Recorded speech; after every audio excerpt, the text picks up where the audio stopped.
Welcome to J is for Justice podcast. If live breaking news and following true crime is your thing, then please consider subscribing to my channel. And if you like what you see in my videos, please consider giving them a thumbs up.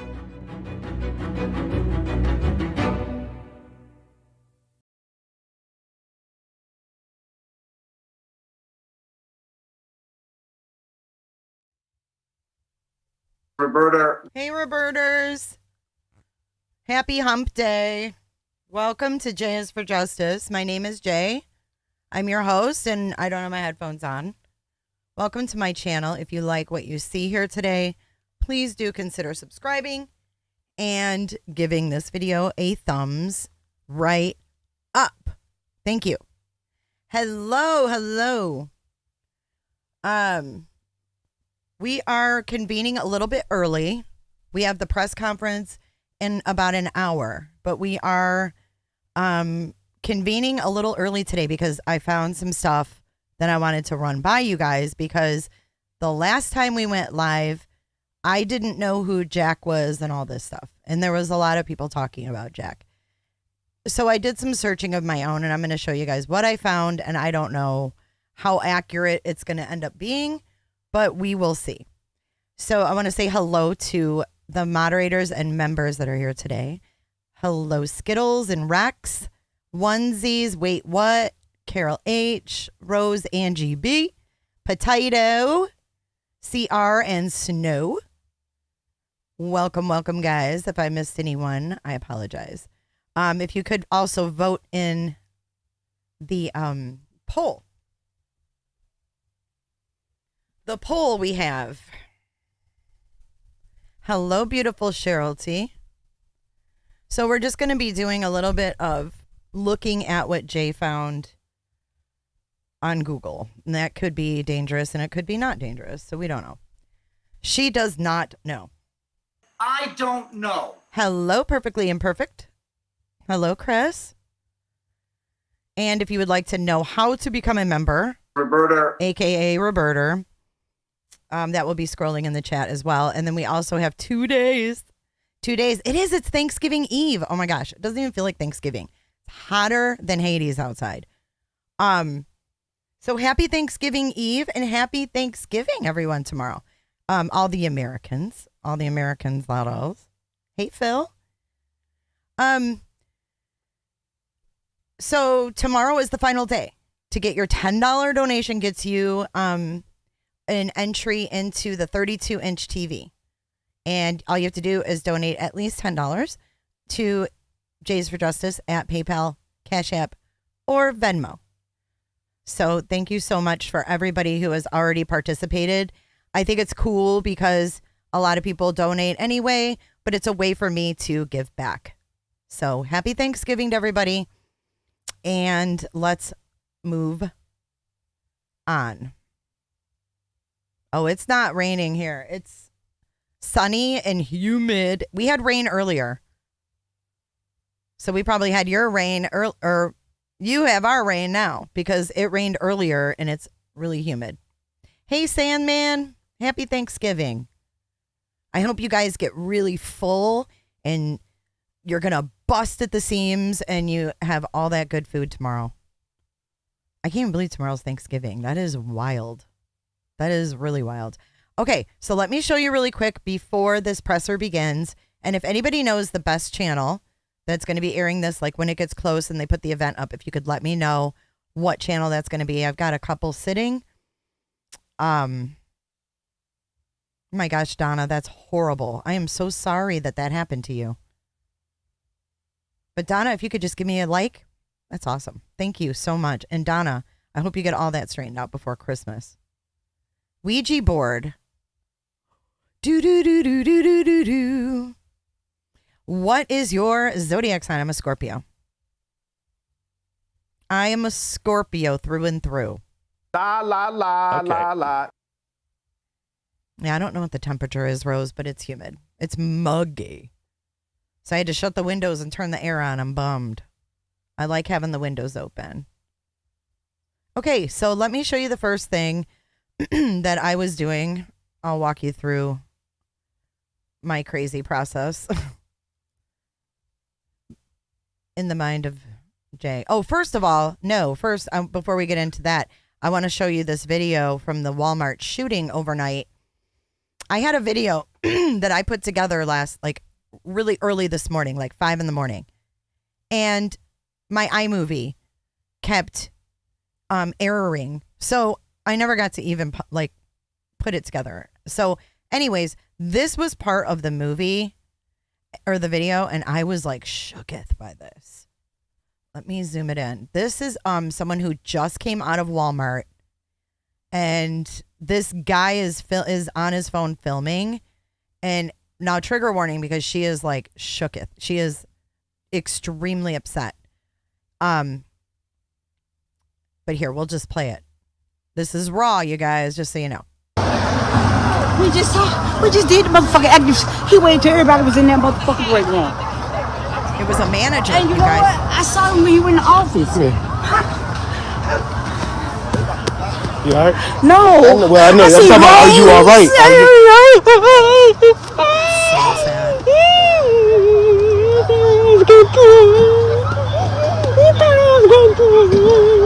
You call your son? I just played dead. My phone in there. Oh, okay. I just played dead. She played dead, that's what she's saying. And it's, That shit crazy, yo. You know what I mean? Bro, come in this bitch on some old. He it's wild though, bro. It was the manager, one of the managers. Shit is savage out here. I'm Holdo, I y'all. need a motherfucking cigarette. This shit ain't got down. Out of here. So I knew last night that it was one of the managers because of this, and because she was like, I seen him in the office or whatever, and it was a manager of the Walmart. So what an asshole to shoot up the Walmart the 2 days before Thanksgiving. There was a witness who also I have in the video that said there was hardly any traffic on the road because everybody was at Walmart. So I'm going to do a live later and kind of go over that.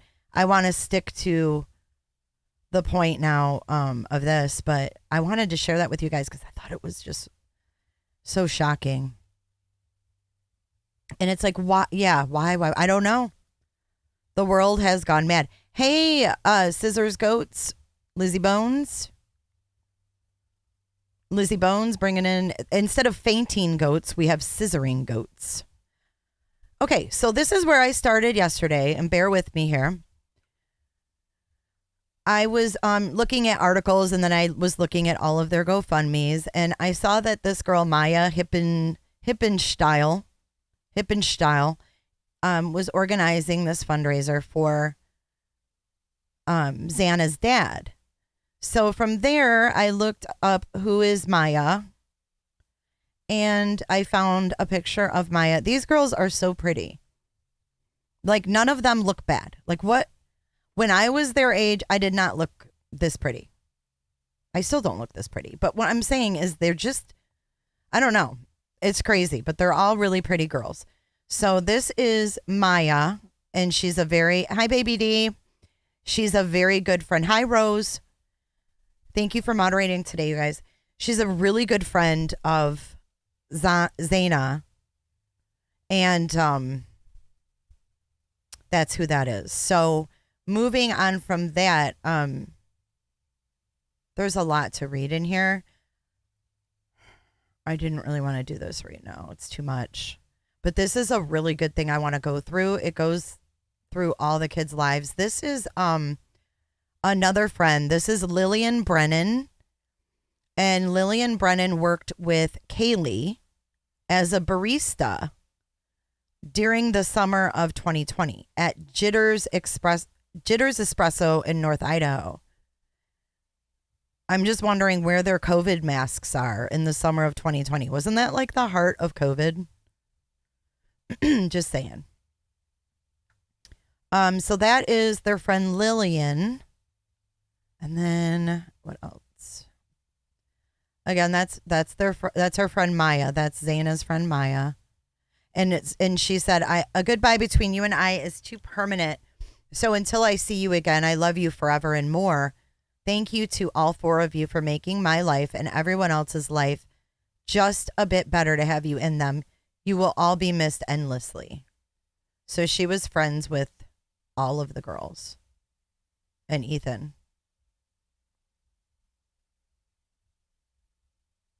And it looks like they're at the house, at the party house.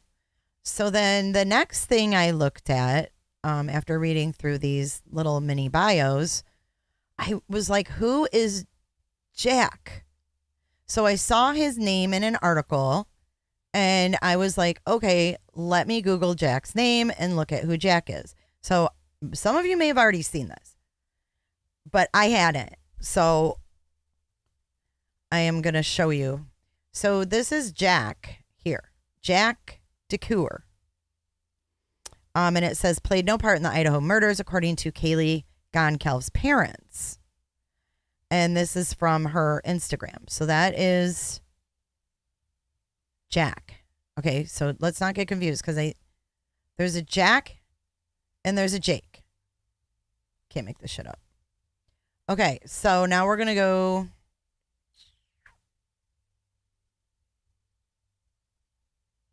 And Jack is the one who received all the calls. And that Kaylee's mom said they were wasting their time looking into Jack.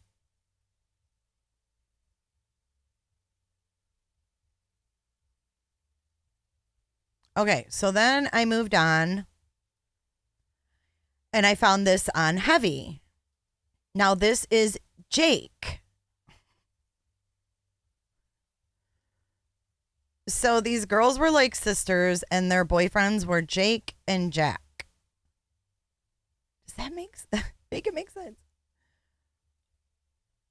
Okay. And I don't know. I mean, there could be so much misinformation. And you know what? The police did say only trust reliable sources. So I guess, you know what? I have to take that into consideration as well.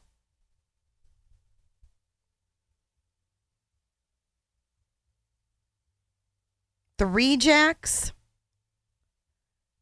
Now that I hadn't heard. Apple Jacks. I want a bowl of Apple Jacks now.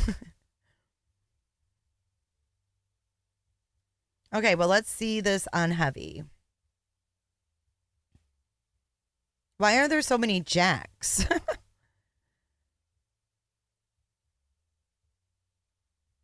Two Jacks and a Jake?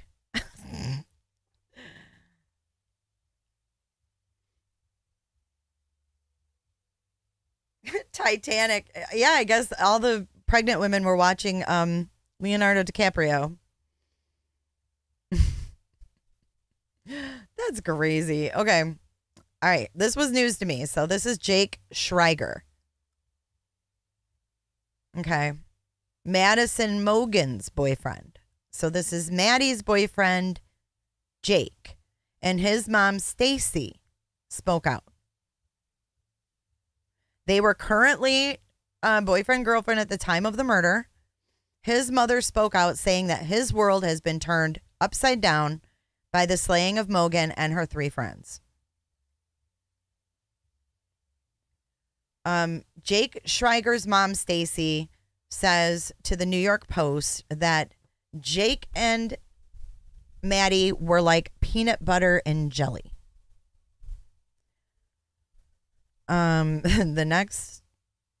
Okay, she's told the Post that Maddie was going to be coming to their house for Thanksgiving and was considered like family. She would tell Stacy, "I love you," when they spoke by phone. And his mother said that Maddie was the most beautiful person inside and out. She was motivated and made things look easy. She was a beautiful young lady. All of the young adults involved in this were amazing young people. So here is Maddie and her boyfriend, Jake Schreiger. And it says, 1 year with my best friend. Life is so sweeter with you in it. And she tagged him. Okay, so then the next thing I looked at, so that's Jake. I'm just going to go through these damn tabs. Okay. This is Daily Mail. We stand behind Jake 1,000%. Parents of the murdered Idaho student insist ex-boyfriend is innocent after it's revealed she called him 7 times just an hour before she and 3 other students were butchered. So we talked last night a little bit in the Theories Live that possibly, since they really haven't ruled this Jack DeCour out, I didn't realize that Jack was 26 years old either. So he's a little bit older than the girls and Ethan. Oh, Hoodie Guy's a Jack as well. That's right. Jack is not cleared. The only one that is clearing Jack is the parents. Now, we have to think about strategies that police use. KT, dude, so many people have Nikes. I mean, Nikes are super popular right now. Yeah, he's 26. And I did not realize that he was 26 years old. So it says here that, and back to like police tactics and things like that. You're bright-eyed and bushy-tailed. Where'd Bella go?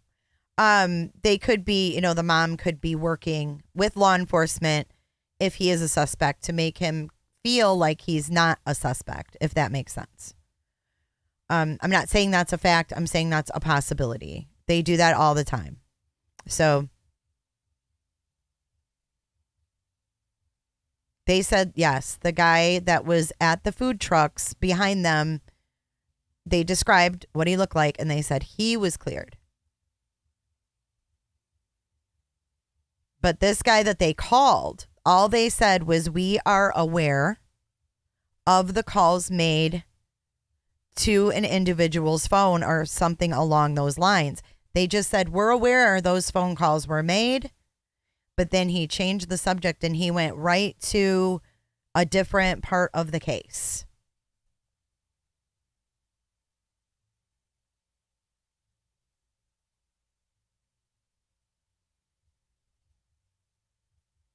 This is Kaylee's ex, Jack DeCour. The parents of Idaho murder victim Kaylee Goncalves are maintaining their daughter's ex-boyfriend's innocence after it was revealed that she called him many times the night she and 3 others were killed. Stephen Christie Goncalves spoke with Fox News about the ongoing investigation into the stabbing death of their daughter Kaylee and her 3 roommates. The couple said investigators are wasting their time looking into Jack DeCour, 26, their daughter's ex-boyfriend. Quote, Jack is just as distraught as we are. This is Jack. Jack is family. Jack is 1,000%, 2,000% our family. And Jack is with us. We stand behind him 100%. It was revealed that Kaylee, 21, and Maddie, 21, called Jack at least 7 times shortly before their deaths. And this is Jack and Kaylee.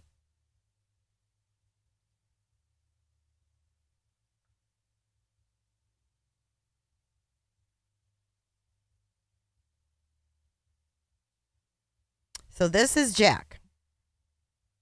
Not Jake. Jack.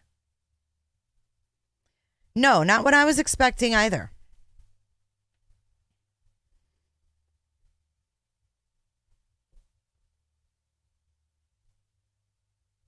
Yeah, I was a little surprised myself. They were calling the same Jack.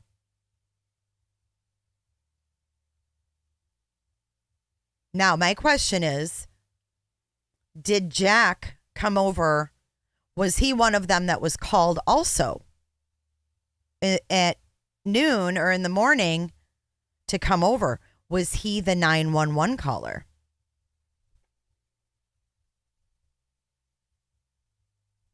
This is Jack, Kaylee's ex. And it just doesn't make sense that, I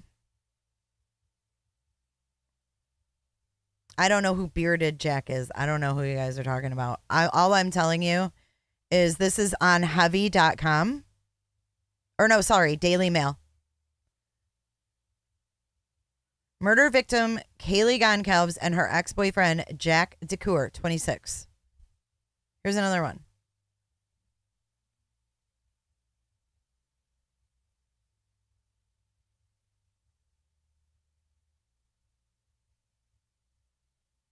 Well, 26 is young.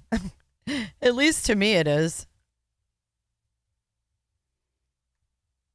Right, DC. That's what I think. The Daily Mail is reporting he's 26.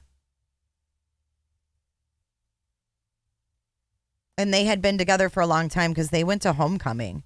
So if they're 5 years apart, how old was she when they got together? Too nerdy to be the killer. Have you ever seen Jeff Dahmer? Have you ever seen Jeff Dahmer? Jeff Dahmer is the poster boy of nerds. And he not only killed, he ate and killed.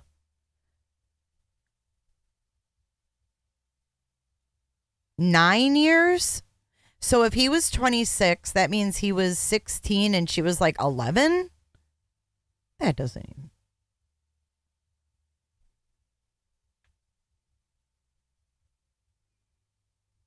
But Paul Conrad, why would it be a drug cartel?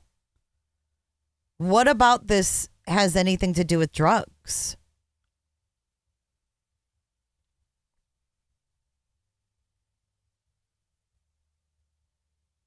So she was 15 and he was 20? Jeepers!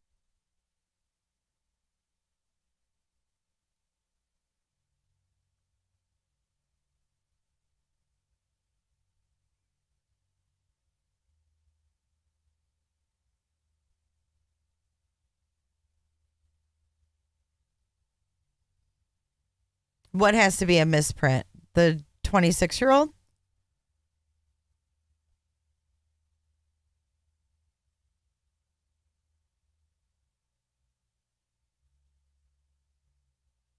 He's wearing an Iron Maiden shirt. So apparently these are from, I don't know from where. His Instagram, maybe?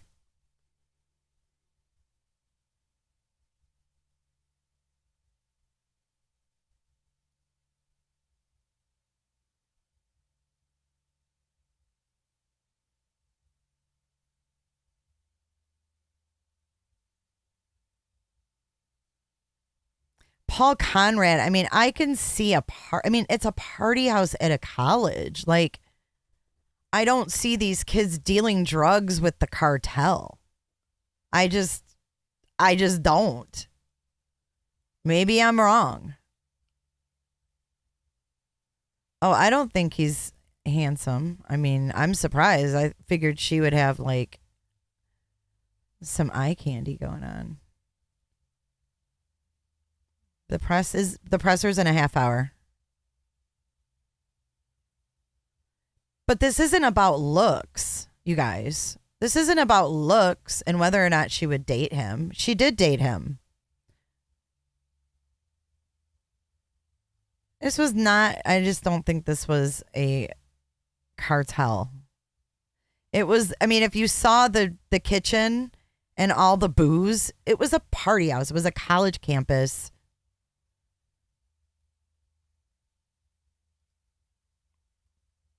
So there's no captions. Oh, these are from Facebook.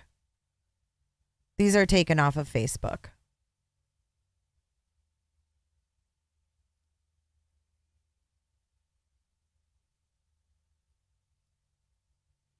And then this must be her prom or something. That must be a misprint because he does not look like he could be 26. I don't think he is that old.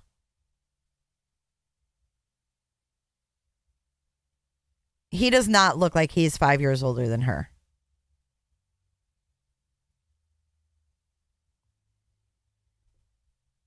Carly, why? That seems ridiculous to me. Absolutely ridiculous to me.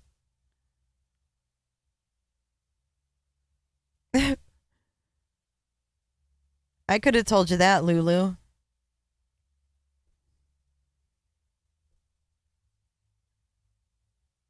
Actually, Paul Conrad, I don't know what drug gang hits look like. You're right. I don't know what they look like. I did say Jake was 26, but it was in this article on Heavy that it said 26. I didn't come up with that. I didn't pull that out of my arsehole. There's the skid marks they were measuring. Here, let's go to the mother did say 26. I don't know. He don't look 26. He looks 12.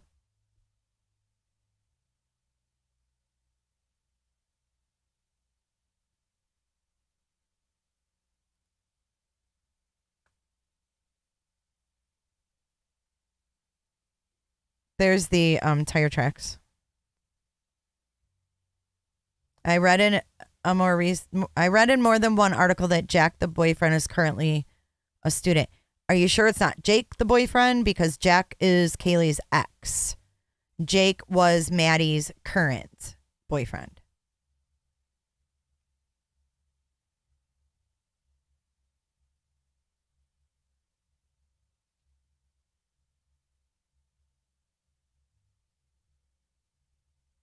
Yeah, they do all look 12 to me, too.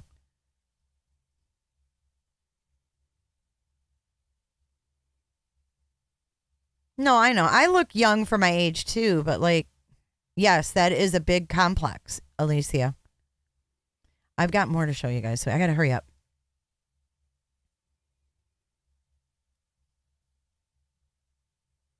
Mark Furman says people aren't talking when they are focused on not dying. That doesn't disturb me too much. It's not TV. You might say something at first, but then you're focused on stopping the attack, on why it would be quiet.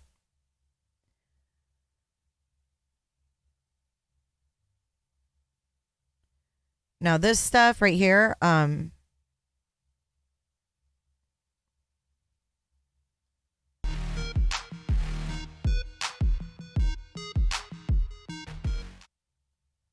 now this is her sister, Kaylee's sister.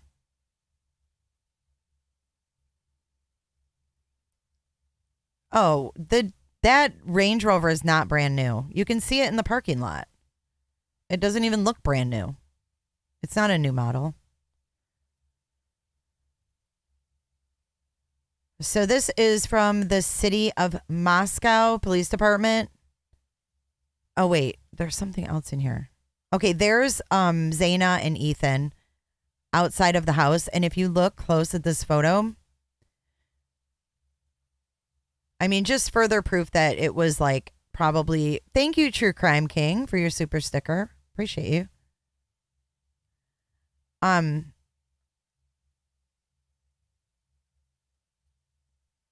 You can see them all in the house. You can see the Solo cups and...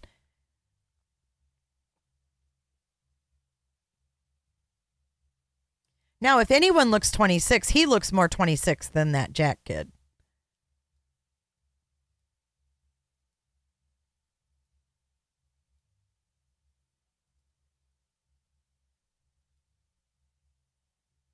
JB, it's we have to stand down.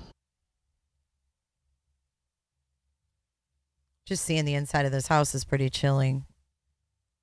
All right, we've got about 30 minutes until the presser begins. If you guys are just joining, thank you for being here. All goes Kenny. Jake is 22, and the parents all said social media is false news, especially about the drug cartel. Her sisters, yeah. I don't believe any of that. And the cops did say also to only trust reliable sources. I have not relied on anything like that. But this is the master bedroom, which has a sliding glass door.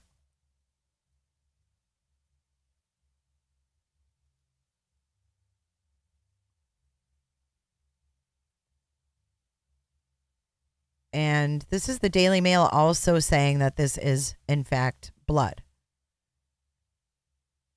Now, I haven't zoomed in on it and studied it, but it could be something from the pipe. It could be it could be, a couple things, but nonetheless, it is a little chilling.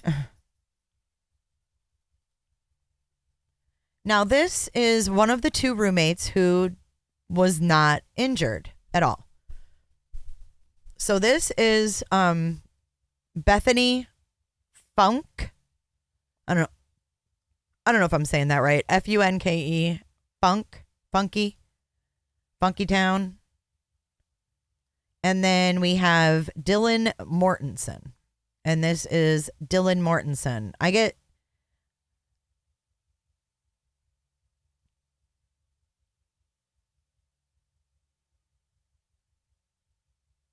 Yeah, I don't know. Bowling with cotton balls, heating oil, could be. But why? How do you know it's oil? Aren't copper pipes plumbing? Why would that be oil?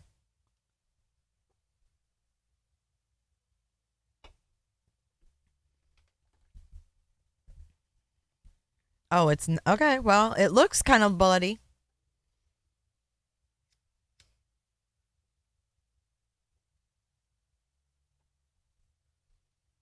Hippie. I kind of cut myself off from saying that. We'll watch the neighbor's interview in a second. We have got that too. So that's the other roommate. So these are the two girls that survived. Dylan and Bethany.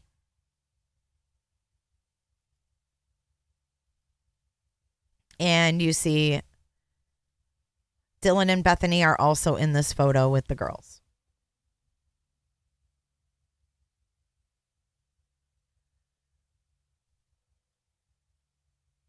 And again, there's Jake DeCoeur, and it again says 26. I'm not making it up. Daily Mail must have it wrong, but you can see right there it says 26.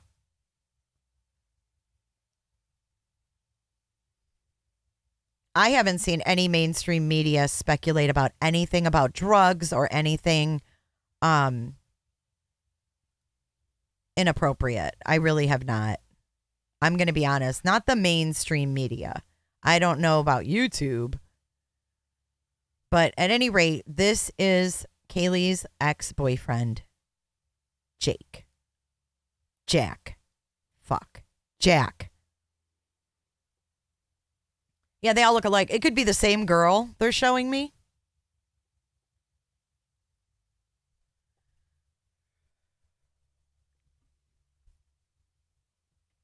It could be the same girl they're showing me. I wouldn't know the difference. In my opinion, they wear entirely too much makeup. But it is very sad. It's very sad. I mean, these kids were friends for years and years. So now we have the age of misinformation. I'm going to read that another time. But this was in the Spokesman Review in Spokane, Washington, and it was all about the rumors and the shitty things that are put in the media. And I want to read about it because it's about this case as well. And it's really, really a good article. So the latest we have is the neighbor of murdered University of Idaho students described crime scene location as a party house. And some next door neighbors recount the night of the murders. So we're going to watch this. I'm sure there's an ad. Let me move it over. Oh, look at, you can get that mineral and get rid of all the plaque and never brush your freaking teeth again. Okay. Scary, honestly. You wake up in that morning, on Sunday and you just go to work and you don't really think anything of it. I was at work and the only thing I heard about was like the unconscious person. And then, I didn't realize it had more severity to it till I got home and I could hear the clicking of the cameras. It's a really small town feel, lots of hills, but it seems like a really close-knit community. All of my professors and stuff that are from here, seems like they've been here for a decade or longer and they seem to know just about everybody. So I would say it's a fairly small community, even though there's roughly 20 to 25,000 people here. The officer that came by door to door, he asked if we had any sort of surveillance or if we knew about any other cameras or anything in the area. Sadly, this is an apartment building, and I'm assuming it's relatively old, so there was nothing. Luckily, the apartment sent out an email a couple days ago saying they're adding new lights, which there is a new light up there. They're going to work on installing cameras just so that if anything like this were to happen again, there's a better chance of getting footage of who did it. It's just nerve-wracking mostly and stressful because she's always home alone because I work in the evenings and stuff. And just surreal, almost like something out of a TV show, not something that I would expect to be experiencing so close to home. It seems like everyone that has been here for a while is just devastated by it. The last murder here was 2015, so 7 years ago. And so it's not something that happens frequently. It's not. Is this just a random dude? How does he know when the last murder occurred? You guys, we need to check and make sure that last murder was solved. Shit. Like we're in a big city where it's an everyday occurrence. So something like this is just sort of rare, doesn't happen often, so people aren't used to it. It's really odd because, I don't know, I've never been this close to any sort of other, like... Why is he smiling? Is he nervous? Is he nervous? Just sort of rare, doesn't happen often, so people aren't used to it. It's really... He like left, but maybe he's nervous. Oops. Odd. Because, I don't know, I've never been this close to any sort of other, like, crime scene before, I guess, other than, like, a drug bust. Like, walking by a house and seeing cops with, like, a drug bust, but that's the closest I've ever been to a crime scene. So especially one of the... Did he just give away that he's been... Wait, how many of you... Put a 1 in chat if you've ever just been walking by a drug bust. Yeah. Because that happens all the time, doesn't it? Oh my gosh, like that happens all the time. At least the lawyers.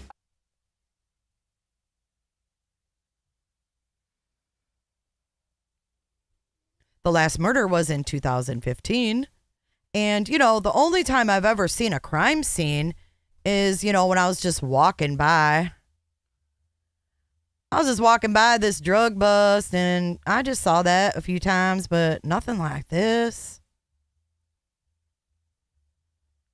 But he just got done saying what a small town it was and how this doesn't happen.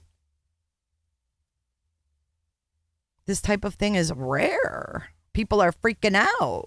Because, I don't know, I've never been this close to any sort of other, like, crime scene before, I guess, other than, like, a drug bust. Like, walking by a house and seeing cops with, like, a drug bust, but that's the closest I've ever been to a crime scene. So especially one of this magnitude where I could throw a baseball from my front door to the house, it's just odd. He could throw a baseball from his front door to the house? Who does interviews like this with the media after murders? Hey, Lana.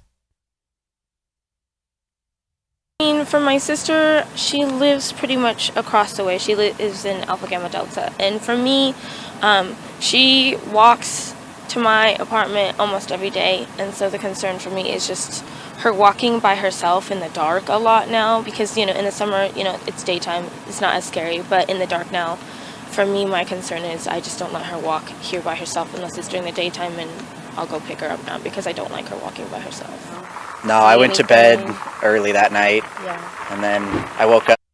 I went to bed early that night.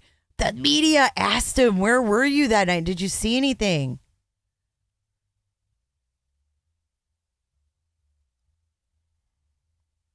Up to bunch of normal, and then a couple hours later we got a message and there was a bunch of police here, and then that was the end of normalcy for the past week or so here. Though the day that the police were called, I woke up to a bunch of normal, and then a couple hours later we got a message and there was a bunch of police here, and then that was the end of normalcy for the past week or so here.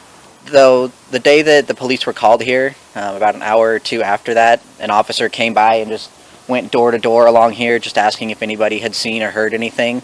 That's the only contact I've had with officers so far. So then the media went a step further and said, have officers questioned you? And the only thing that they did was go door to door.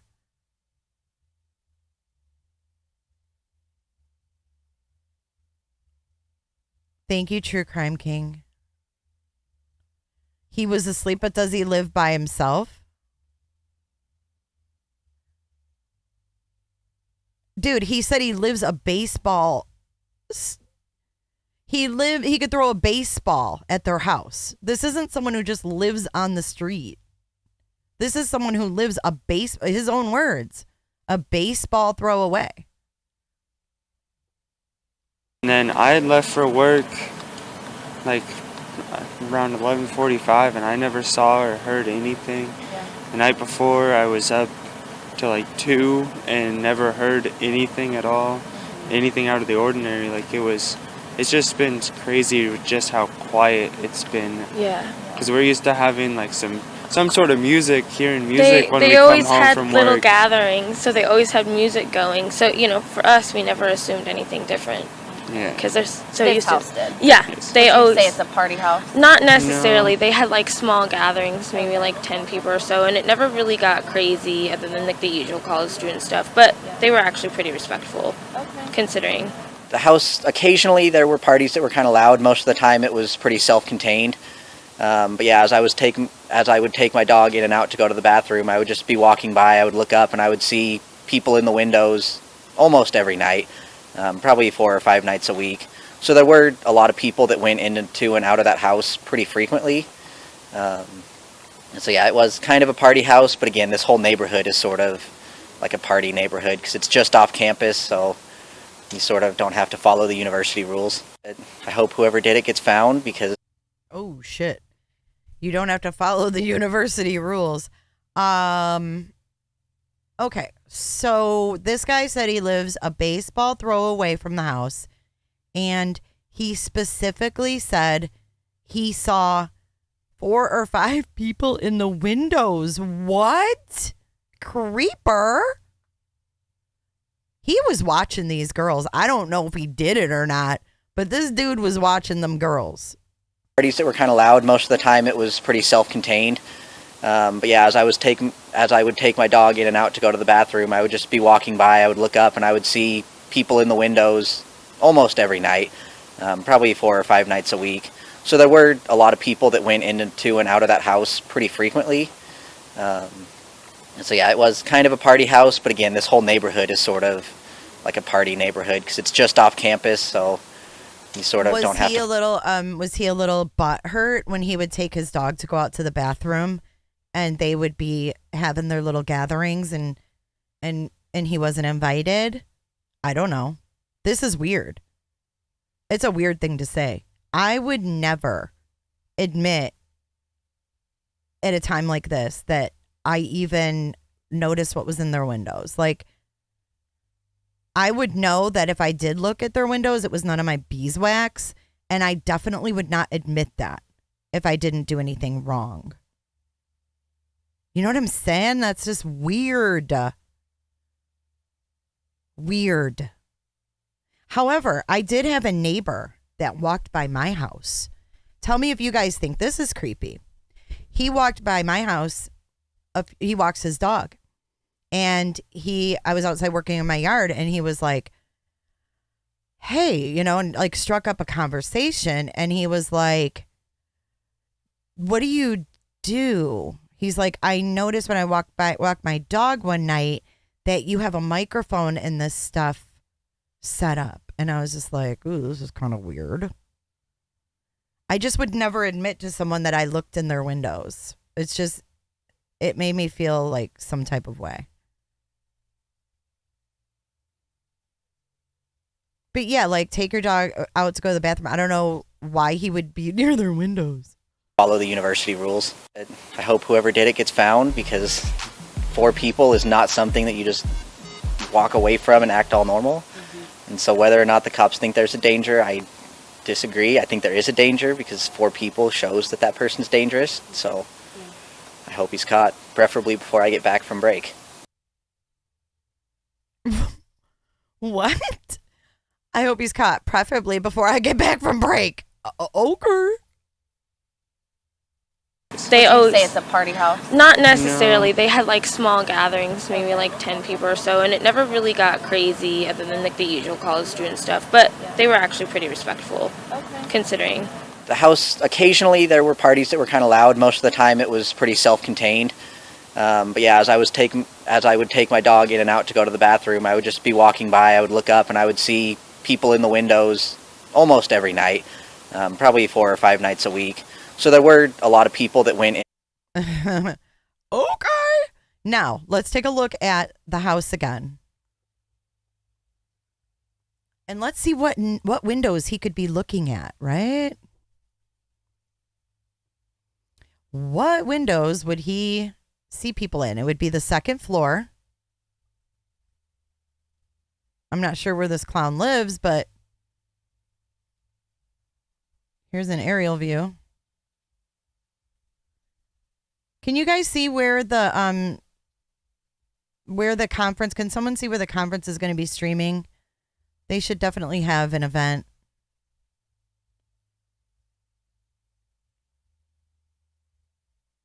Yeah, I definitely am not going to play News Nation. But here's an aerial. Make sure you guys can see it.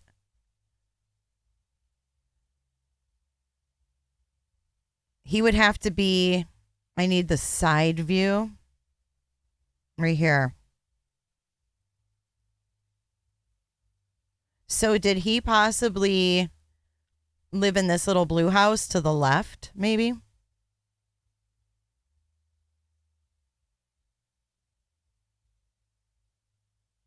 He would have to be around the back. His hands.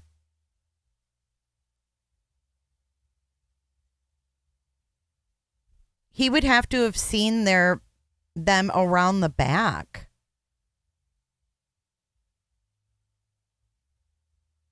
Ew. How intrusive. Because it's wooded behind there. It's wooded behind there, guys, because remember, they cordoned it off. Oh, man. No, the apartments aren't behind the house. It's woods. That's behind the house. Look. There's that little house right over there. Look. This is the windows in the kitchen where the action happened.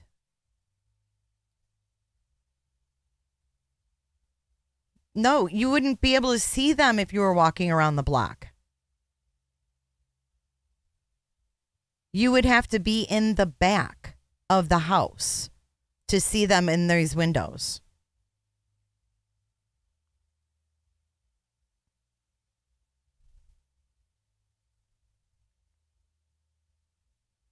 But where is he walking the dog, dude? That's what I'm saying. No, the action is where they partied.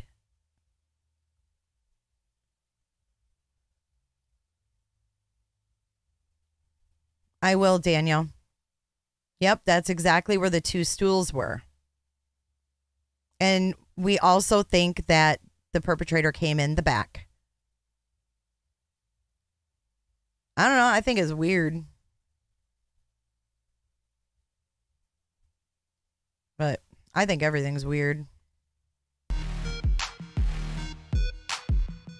What was on his hands? I missed that.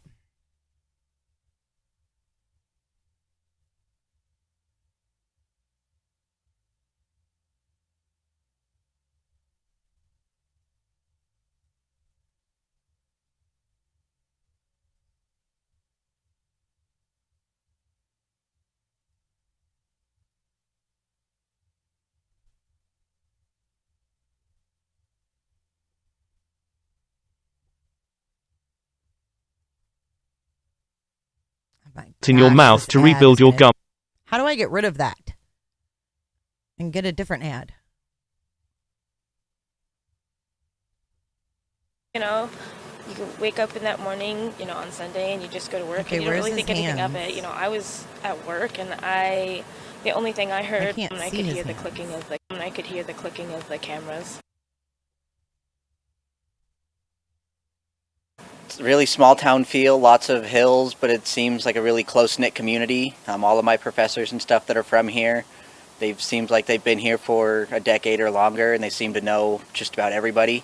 So I would say it's a fairly small community, even though there's roughly 20 to 25,000 people here. The officer that came by door to door,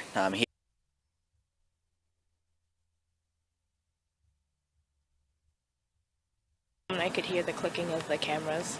It's a really small town feel, lots of Hold on, I'm gonna hills, but it pause it. seems like a really close-knit community. All of my professors. It had more severity to it till I got This home and I could hear the sucks. clicking of the cameras. It's a really small town feel, lots of hills, but it seems like a really... Okay, I'm muting his ass. I just want to see. This thing keeps moving. I need to see his hand. Somebody said he's got bandage or something on his hand. I need to see.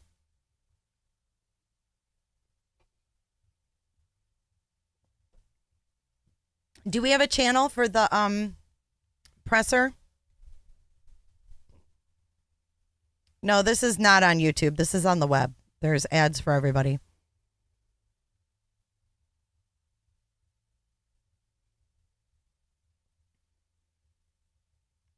Well, he points and he says the officer that went door to door. That's why he's pointing.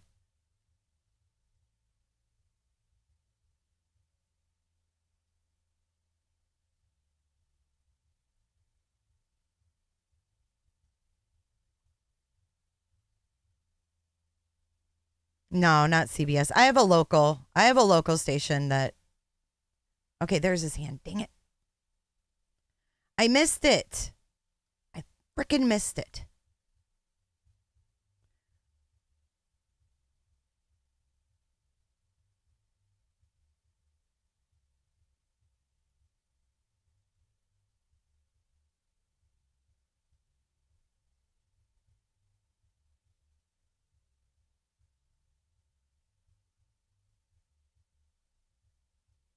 Everyone's going to be streaming the press conference, though.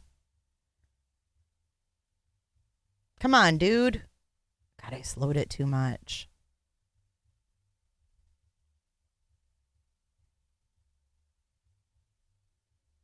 He seems a little too excited about all of this, to be honest with you. His eyes are like, lit up. Like, oh, shit, guys. You can't tell what the hell that is. That's just a shirt underneath his flannel. There's something on his palm. There's something on his palm, but it looks like one of those shirts that your hand goes through, but he's wearing a purple shirt. So I'm not sure. Hang on. I've got it blown up. I'm going to see if he shows his hand at any other point. I thought he points at that light. There it is.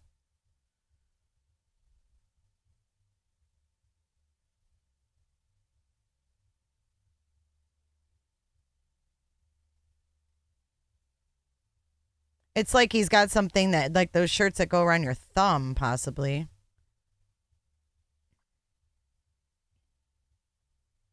Can't really tell. I'm going to have to look at this offline.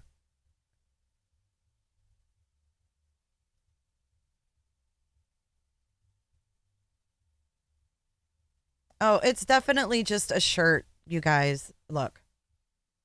Debunked. And I lost it. I debunked it and lost it. Right there. Did you see it? Did you see it for that split second before it freaking went away? Dang it.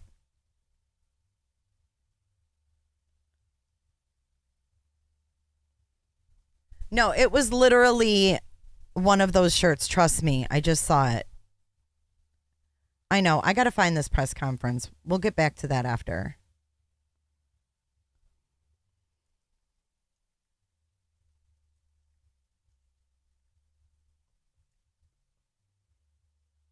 Bell.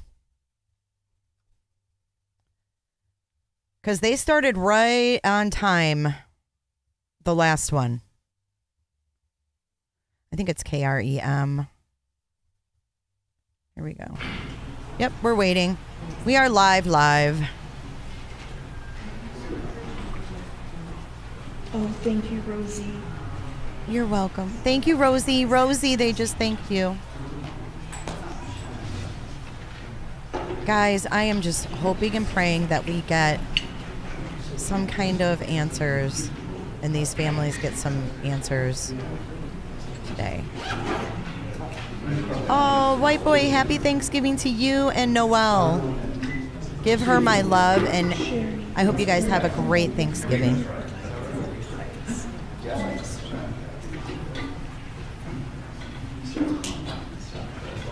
I'll go back and I will screenshot while we're waiting. I'm going to open this a new window, and while we're waiting, I will screenshot his freaking hands.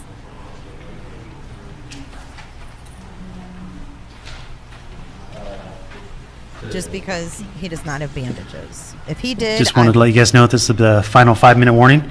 Ooh. And make sure that the mic check is working. We all good? Yep, good. And then also, with the press packages for saying and spelling everybody's name and all that good titles. And so if you need one, let me know, and I'll be happy to drop one off for you. Okay, we'll do. All right, so 5 minutes, and we'll be getting ready to go. Thanks. Sound check. Okay, 5 minutes, guys, until this starts. Yeah, well, don't forget to tell her, Matt. Who's Chanley? The cops said that she did not have a stalker. The cops said that she didn't have a stalker. I think they're going to address Rumorville, guys. They're definitely going to address Rumorville.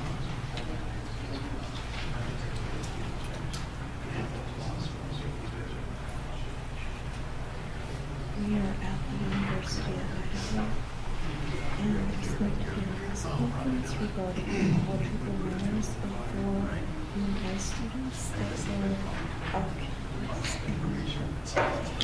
campus in house. Oh, yeah, I don't know. I don't know about Court TV anymore. They've changed. Court TV's changed to me.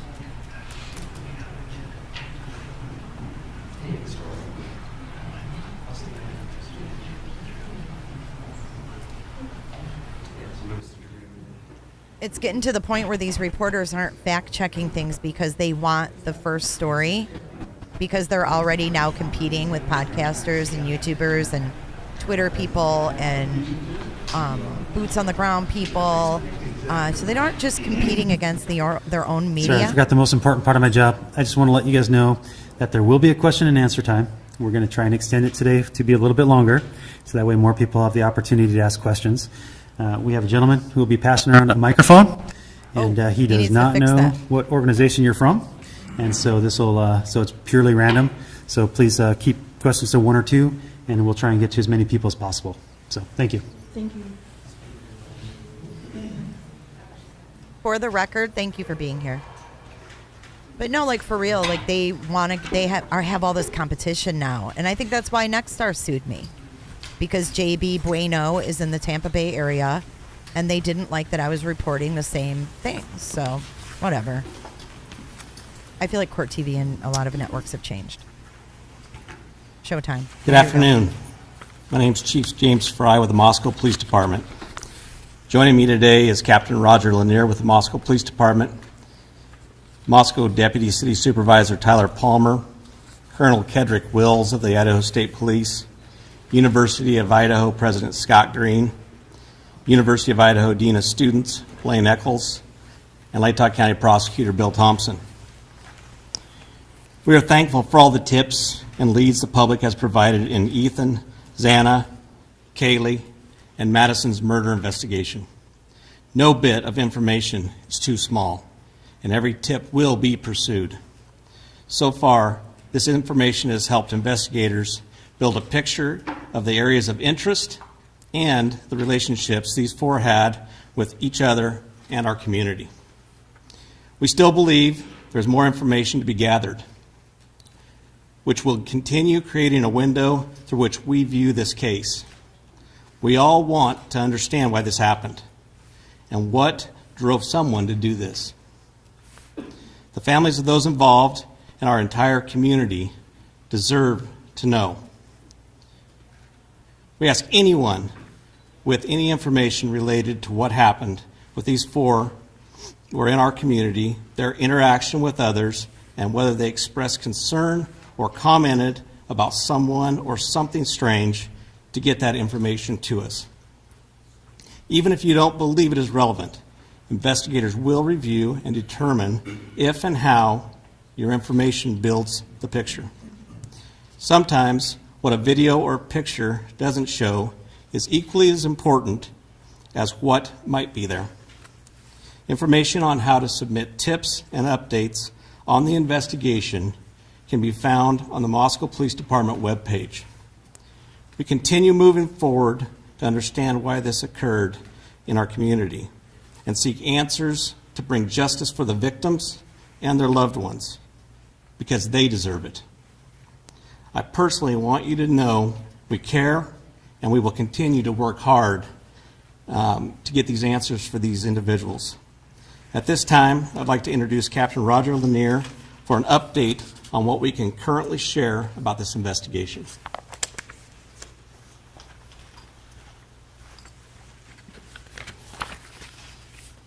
Good afternoon. I'm Captain Roger Lanier with the Moscow Police Department. I want to assure you first off that the loss of Xana, Kaylee, Madison, and Ethan remains the highest priority for the Moscow Police Department. We will continue putting all of our resources into investigating and solving these murders. Investigators are prepared to work through the Thanksgiving holiday to continue their efforts. I also want to express our sincere appreciation to the Idaho State Police, the FBI, the University of Idaho, and the Latah County Sheriff's Office for their assistance. And I especially want to thank the community of Moscow for their outpouring of support through this incredibly difficult time. Today I'm going to recap and brief what we know. I'm going to provide some new information, and I'm going to address some rumors. On the evening of November 12th and into the early morning hours of November 13th, Kaylee and Madison arrived home at approximately 1:45 a.m. after visiting a local bar and a street food vendor.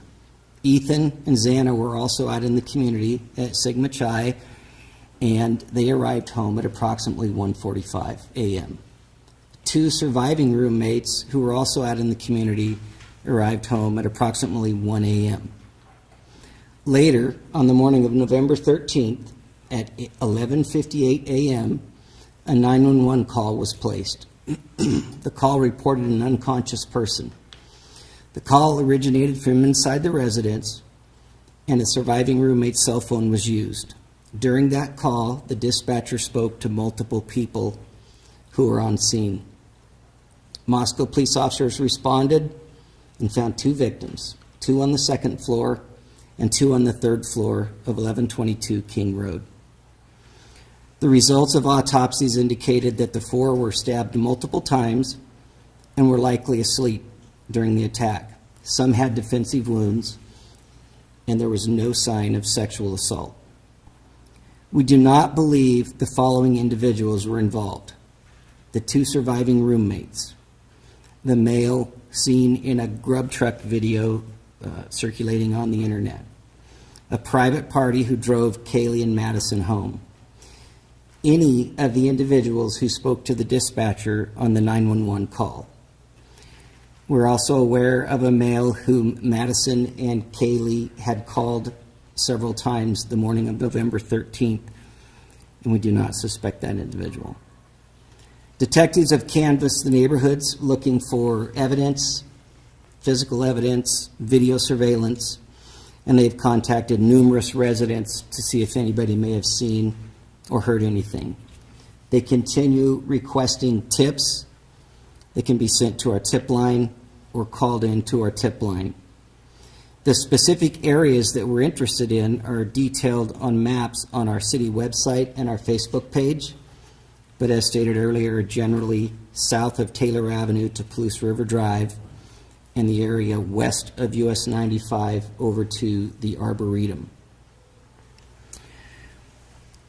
We have heard mention that Kaylee stated she may have had a stalker. Detectives have been looking into that, and to this point have been unable to corroborate the statement, although we continue to seek information and tips regarding that report. No suspects have been named or arrested, and we continue looking for what we believe to be a fixed blade knife used in the murders.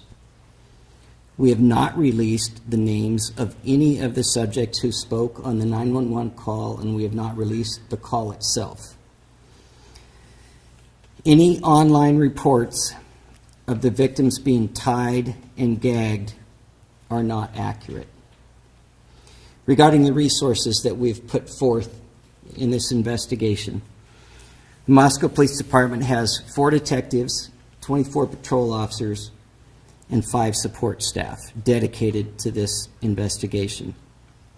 The FBI has 22 investigators in Moscow and 20 additional agents assigned in various locations, as well as 2 members of the Behavioral Analysis Unit. The Idaho State Police has 20 investigators, a public information team, a forensic services and crime scene team, and 15 uniformed troopers who have been valuable in helping provide community patrols and safety patrols. We very much appreciate their support. This is our highest priority. It will remain our highest priority. We owe that to the families. At this time, I would like to introduce Colonel Kedrick Wills from the Idaho State Police.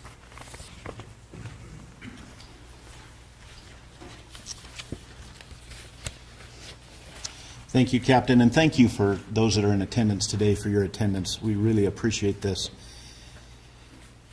What has affected Moscow and the community here has affected all of us as Idahoans.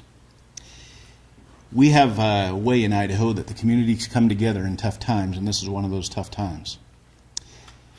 Leads from the community are important, and as the captain spoke, no tip is too small, and we would urge anybody that has any information whatsoever to please provide that to help us solve this case.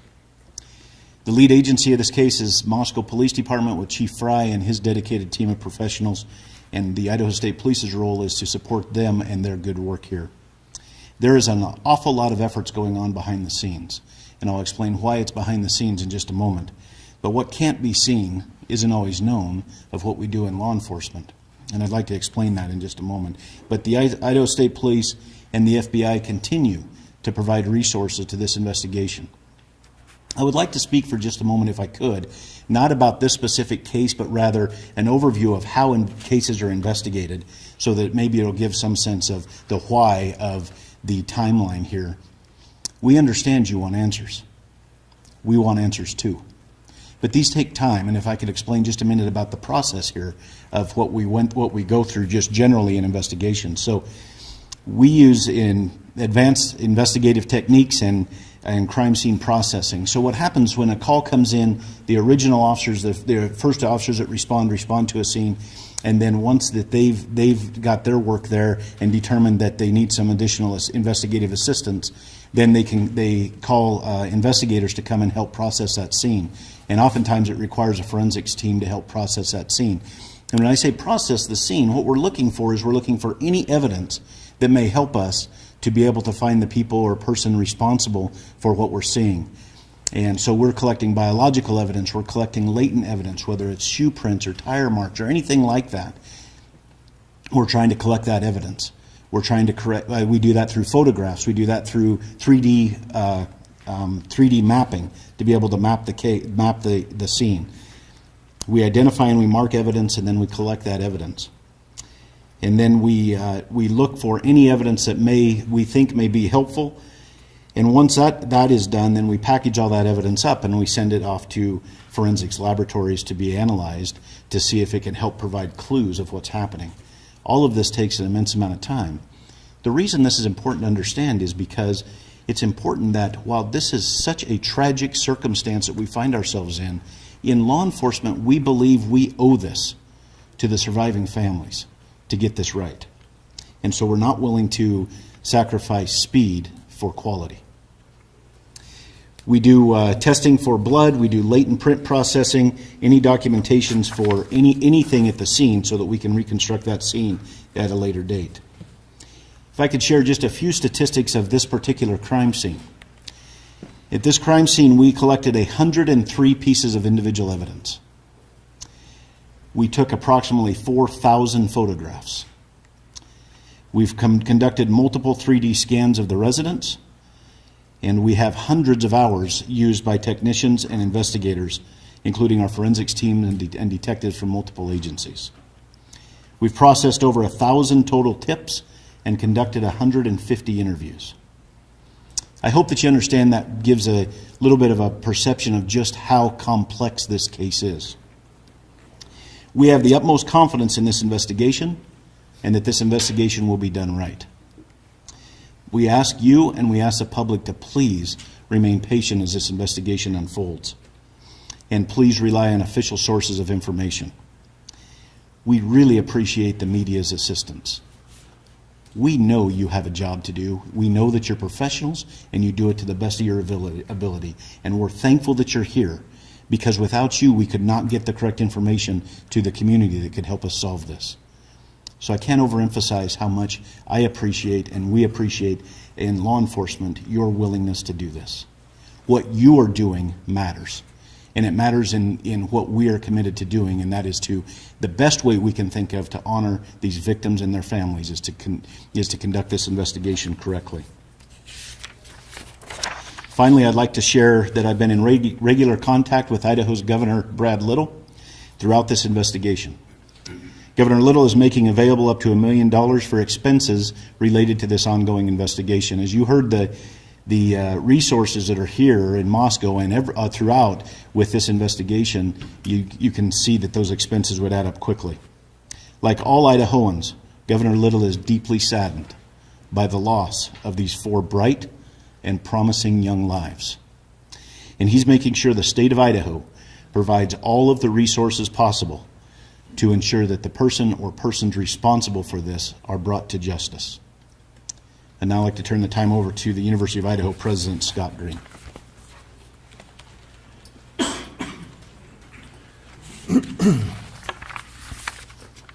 Good afternoon. I'm Scott Green, President of the University of Idaho. We deeply appreciate the kind words of support we have been receiving from our alumni and friends, as well as many others who may not know us but have taken time to reach out. People are donating to the victims' GoFundMe pages and the Bruce Pittman Fund for Students in Need, and they're buying personal devices for our students and continuing to look for other ways that they can help. This is what it means to be a vandal. In the last 24 hours, we have sent updated communications to our students, employees, parents, and alumni. And in those communications, we discuss campus security, services available to our students and employees, our plans for both remote and live instruction to close the semester, and our plans for a candlelight vigil on November 30. All of this is available on our website. We all want swift justice and continue to work with law enforcement to aid them in any way helpful to their investigation. As the investigation continues, we will better know how to proceed in the new year.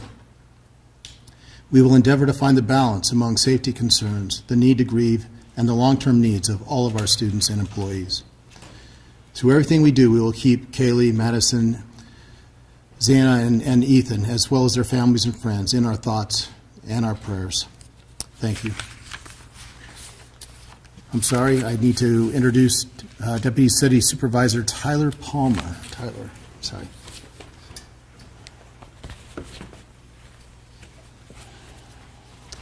Good afternoon. My name is Tyler Palmer. I'm Deputy City Supervisor with the City of Moscow, and I'm here today on behalf of Mayor Arthur Betke, the Moscow City Council, and Moscow City Administration. The loss of Kaylee, Madison, Xana, and Ethan has sent an overwhelming, palpable wave of grief, confusion, sorrow, and anger through our peaceful community. Mayor Betke, with the support of our City Council, has instructed staff to marshal all necessary resources for our law enforcement professionals as they diligently work to assure the safety of every member of this community and find the person or people responsible for this. The outpouring of support, kindness, and genuine empathy locally and even globally has been a humbling reminder that those who want to help far outnumber those who want to hurt. And we take some solace in that. To all of you who've reached out, sent letters and cards, provided food for those working around the clock on this investigation, and offered other resources, we thank you sincerely. These continued acts of charity and humanity remind us why we live in this tight-knit, caring community. The City of Moscow is committed to seeing this investigation through to a successful end and will continue to dedicate whatever resources are necessary for that effort. We are thankful for the immense support from the University of Idaho, Lake County, Governor Little and his office, the Idaho State Police, and the Federal Bureau of Investigation. Moscow is my home.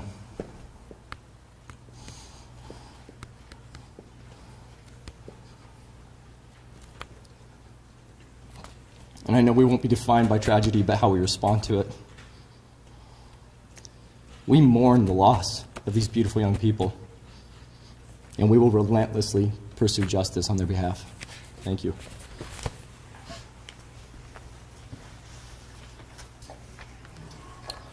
So we would like to open it up to any questions, but I would like to ask if there's an Argonaut reporter here that would like to ask, and then second after that, an Evergreen reporter, if there's one in the room. So let's start with the Argonaut, please. I'm with the LCSC Pathfinder. Can I speak?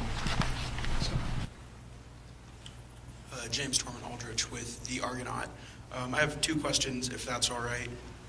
Firstly being what the police presence is going to look like after Thanksgiving break and how long that's going to last. So I'll go ahead and answer. The police presence is going to be very heavy after the break. We have Idaho State Patrol that will also still be in the area, and you'll see a high impact of patrol officers and troopers, as well as Lake County Sheriff's Department personnel in the area.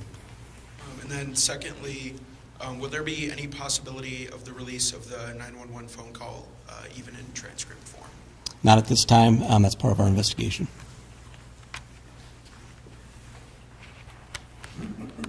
Daily Evergreen. There.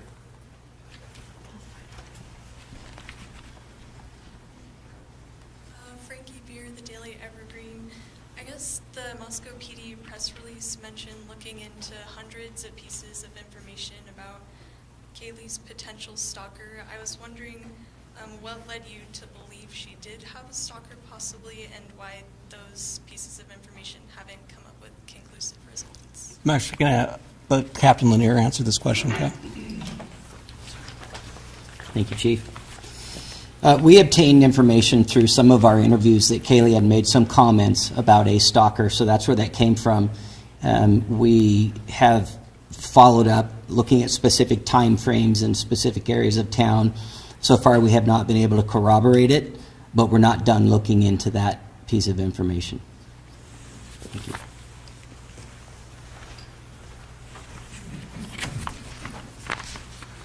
Dan Springer, Fox News. If I can get Captain Lanier. Sir, why not tell the public who the target was? You've said that this was a targeted attack. Why not tell the public who was targeted? If it was multiple people, it would go a long ways to telling the public what you're looking for and who you're looking for, the type of person you're looking for. Why not do that to alleviate some of the fears out there in the community? Well, first and foremost, we have the integrity of the investigation to preserve. And we feel like that information is integral to us and how we conduct our investigation. Releasing that to the public may or may not flood us with a lot of information that's not relevant or specific to what we're looking at. Don't you want more information from the public? We do want more information, but we don't want to put our investigation in jeopardy by releasing what we have. There's always a balance between what you're willing to release versus what you're trying to gather. We told the public very clearly from the beginning that we're looking for a knife. We've told the public very clearly from the beginning that we believe it was a targeted attack. I mean, to be honest, you're going to have to trust us on that at this point, because we're not going to release why we think that.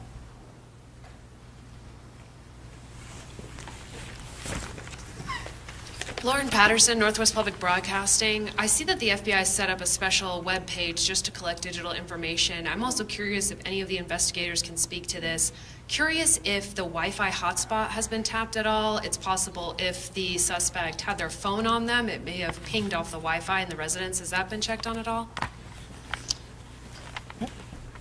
As I stated, our investigation is looking at every avenue of every piece of evidence that we can. The FBI has given us a website for any downloads of video or anything, so we ask people, if you have any of that, to send it to us, please.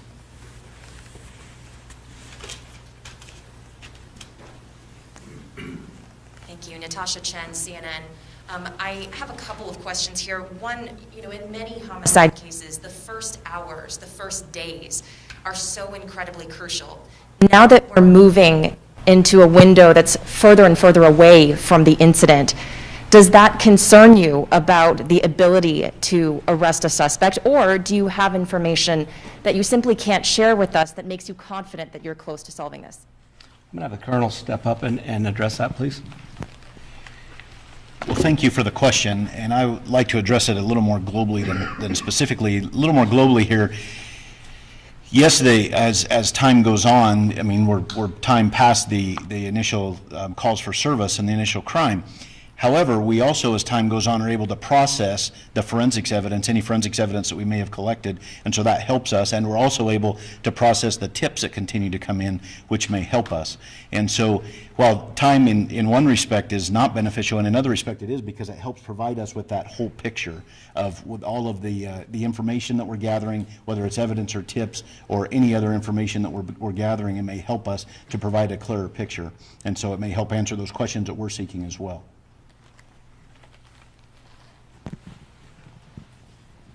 Hi, Angela Palermo, Idaho Statesman. I was wondering if there's any evidence that suggests the attacker visited the first floor where the two surviving roommates were? That information will not be released at this time. It's part of our investigation, and as we stated earlier, there's many things that are involved in an investigation that we will release and things we won't.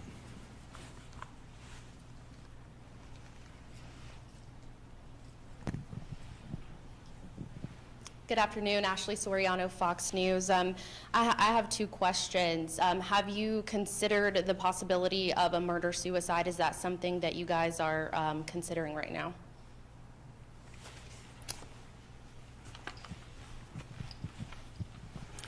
That question has been asked previously, not at a press conference. It's certainly something that we looked at in the early part of the investigation. It is not something that we're looking at this time.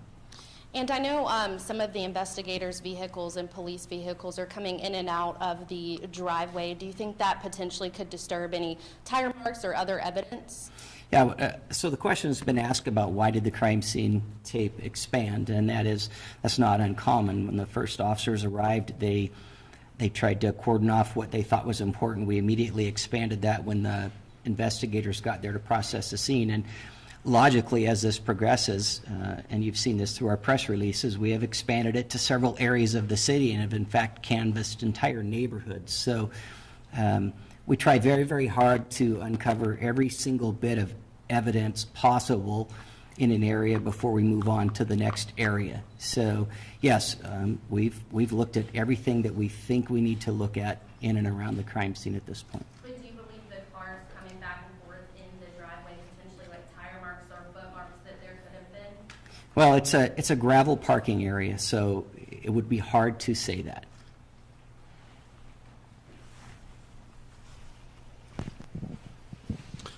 How are you folks holding up? How are your detectives and officers holding up? And Chief, you mentioned that detectives are prepared to work tomorrow on Thanksgiving, so is the expectation that they will be? That is correct. We're going to have many detectives and agents working all the way through this incident.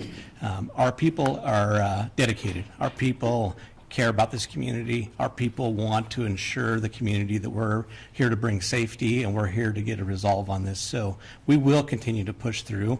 We'll give people time off as they need it, and we will continue to take care of them. But we're gonna keep pushing on this until we come to a conclusion. Chris Mitchell, KLEW. Is there any plans to increase security for the Apple Cup on Friday?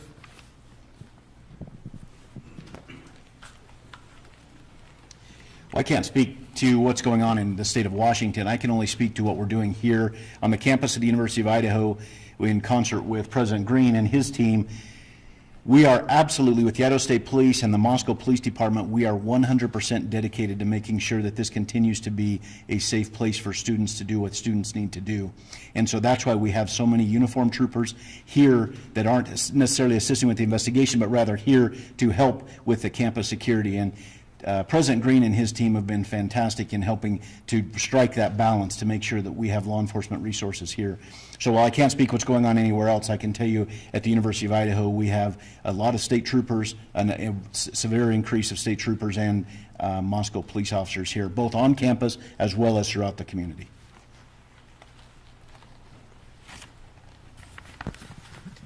John Gabell, ABC News. Are investigators looking at any possible connection to an unsolved double stabbing in the Salem, Oregon area about 1.5 years ago? Specifically, 2 people stabbed in their home in the middle of the night, long knife, no suspect at this point. One died, one survived. I think we're looking at every avenue, and we have other agencies reaching out to us with other cases and stuff that we are doing follow-up on, and we will continue to follow up on those. Are you aware of that case? I actually had a tip come in on that case, and I forwarded it to our tip line. Okay, one more question. Can you confirm the bodies have been released to the families or are being so released today? I believe they have been released to the family, and I know that I believe one of them has already had a funeral.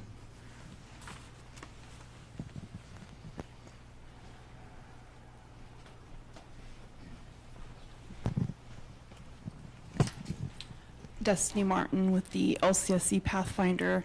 Can you lend any insights into the possibility that the murder weapon is linked to the ROTC program? And also you mentioned that the analysis unit is here. Will we be able to hear anything from them about a working profile they possibly have? And on that note, have you guys ruled out the possibility that the killer might be a female? So we look at every avenue. We're looking at every group of people. Like I said early in our first press conference, we're not going to let any stone go unturned. I believe, can you just clarify your second portion of that question? Oh, the BAU, sorry. Yes, I would like to know if the BAU has a working profile because, you know, you look at victimology. Sure. Are you able to tell us who was killed first on the time of death so that we may understand, like, who was, if it was a targeted attack, it would make the most sense if they killed one of the roommates first and then maybe the other two, you know, I'm not, sure. This is not speculation, I'm getting off topic. My question is are you guys looking at a working profile? Have they come up with anything new regarding the motive or intentions of the killer or killers? The BAU unit is working diligently to do what they do. Will that be provided? I'm sure that may be provided once the conclusion of this case comes together. But they are continually taking in information and reading reports and gathering information for that. Good afternoon, Chief. Amanda Rowley with Crime 2. Seeing some speculation with some of the cars being searched this past week. Wonder if you can squash some of the rumors and that speculation. Is there anything you can share specifically on the white car out front, and then a follow-up for the university? So I'll have Captain Lanier go ahead and come up with that. Thank you. Well, we have looked at a lot of different vehicles. I'm assuming you're referring to the vehicles that were in the parking lot at the time. Yeah, so some of those vehicles belonged to the victims and some belonged to other people in the house. And so for us, that's part of the crime scene. As I mentioned earlier, the crime scene was expanded out through the parking lot. So We wanted to make sure that we looked at those prior to releasing the crime scene. It was part of the initial investigation that night. Thank you. And for the university, is there any additional information at this time that you can offer about the candlelight vigil, maybe what we can expect from that, and then any other information you can provide about that ask of the community to light the night on November 30th? Thank you for that. I'm going to turn this over to Blaine Eccles at this point. He's actually planning the whole event, so we appreciate it. Good afternoon. I'm Blaine Eccles, Dean of Students. The vigil is going to be hosted next Wednesday, November 30th at 5 p.m. We have it scheduled for the administration lawn at the moment. We're going to make a final determination on location early next week, just because we're waiting for the weather window to get closer, so we feel comfortable that that's where it will be located. We're anticipating a large turnout of community members as well as university members, students, faculty, and staff at that particular event. And all of the families have been invited to join us if they so wish from that aspect of it. The response has just been absolutely beautiful and overwhelming to the love that has been provided to the institution as well as the family members. The Light the Night event that you're talking about, while I don't have a lot of details on that, is set to coincide at the same time, just so that people that can't be here in person as part of the vigil are going to be able to participate remotely as well. The vigil will be live streamed, and it's safe to say that the Vandal family is going to unite and come together to support the families in the darkest moments of their life, quite frankly.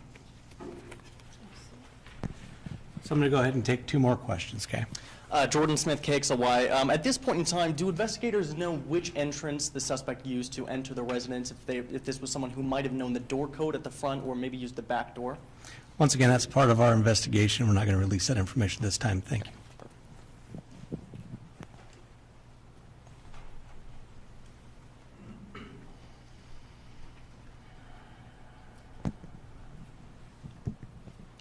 Noah Baltimore, News 8. You said this was a targeted event. You won't tell us why they were targeted. What should students do to prevent being targeted in the future?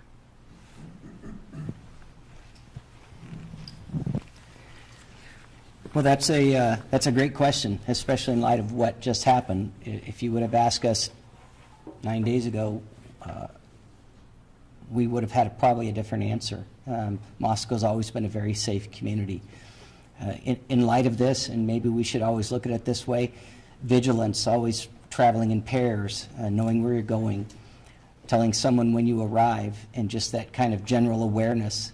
Maybe we should, as a community, have always been doing that. You know, in some ways, this took our innocence. I would tell students that you need to stay with a friend. I know that the university staff is looking at different options to increase some of the safety on campus and providing certain options to students. So, yeah, going forward, there's a lot of things that maybe we wish we would have done before, but we need to start doing now. So I'm going to go ahead and close, but what we do want to let our community know that we do care. We do want to provide a safe environment. We will continue to work hard, and we'll continue to do everything we can. We want people to be vigilant. We want people to report anything suspicious to us and let us get there and handle it. But we are here to provide that safety. So I want to thank you today for coming, and I appreciate your questions. Thank you. Mary, Mary, why you bugging?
Oh my gosh.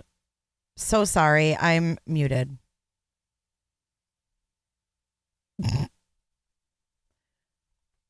In the name of Jesus, Father God, Lord. You can hear me now. Muted looking ass. Sorry, guys.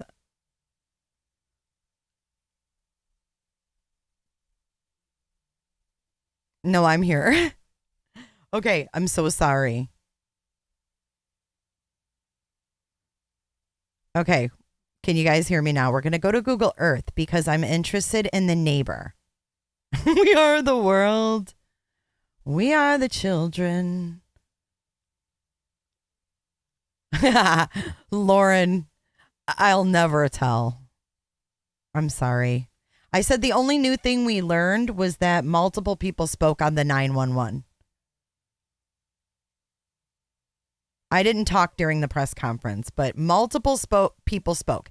But now I'm interested in that neighbor and the neighborhood around them. So I haven't looked on Google Earth at this yet. So I said you guys were going to go exploring with Jay. Let's go. Roly-poly, daddy's little Betty. Betty's gonna be a man someday. All right, let's go to their house.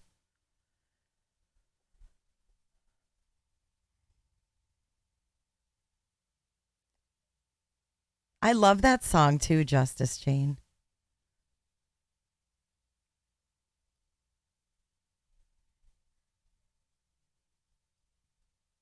I actually didn't even look at chat. My husband ran in here. He's like, dude, you're muted. Like, shit.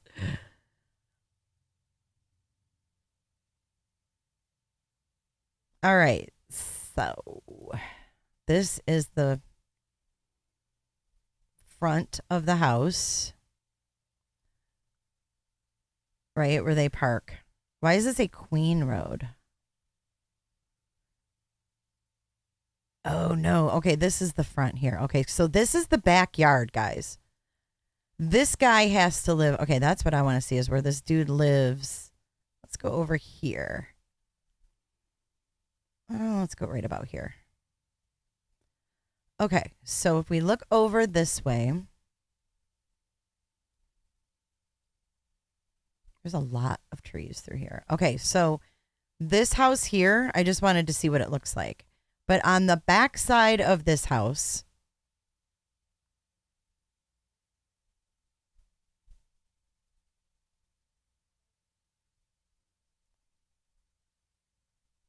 hold on, I'm trying not to make you guys dizzy.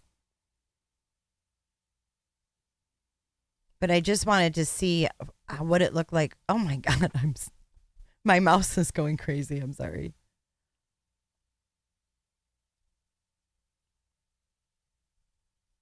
Okay. So tell me how that guy saw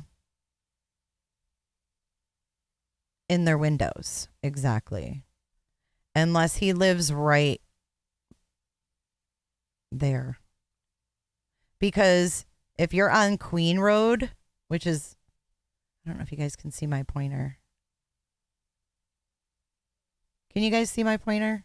If you live on Queen Road or over here, you're not going to see in their windows. There's trees shading in the whole house. So he must live in one of these buildings, I'm hoping, because if he doesn't, he's probably somewhere where he shouldn't be. Yeah, I see the road behind the woods, but you can't see through woods to see in people's windows. But isn't it weird when we went to the street view right here, there was all those trees.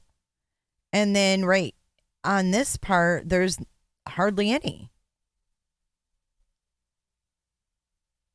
I just think it's odd that he mentioned 4 to 5 nights a week seeing in their windows. I don't like that. That's strange and creepy. I mean, I guess it's possible he lived right here. Because then here's their house.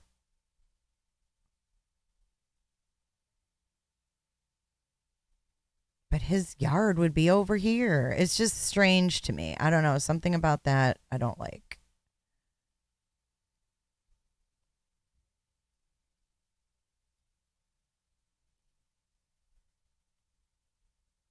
Just something about that is not sitting right with me.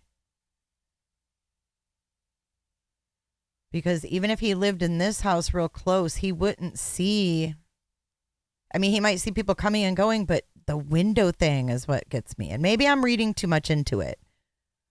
But that is just strange. And he was almost, his demeanor was almost like excited. And I know, like Mark Klein said earlier, Mark Klein was like, dudes look at good looking chicks. I get it.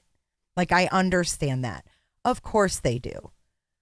But do they keep note of how many days a week these chicks have people over? I mean, does this dude not have a life himself that he's keeping tabs on theirs?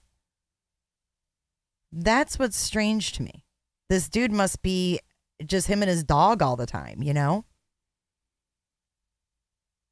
Oh, Lord, Mark Klein. No hands.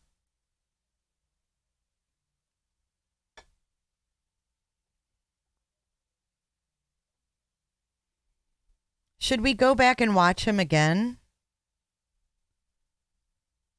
Do you guys want to watch him again? Slowed down just a touch, like not slowed down a you know, but just slowed down and watch his body language a little bit. Because, I mean, we can't go up this alleyway. It doesn't allow me to. But if you look up here, these apartment buildings do not have windows on this side.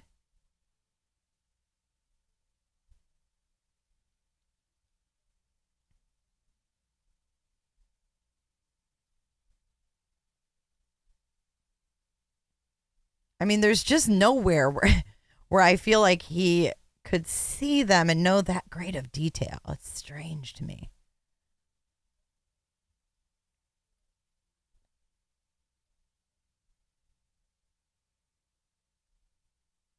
There's a hammock back there, too. I wonder whose hammock that is. See the hammock? These are from 2022 as well, these photos. It won't let me zoom in any more than that. Oh, God. Brian Laundrie's hammock is in the backyard, guys.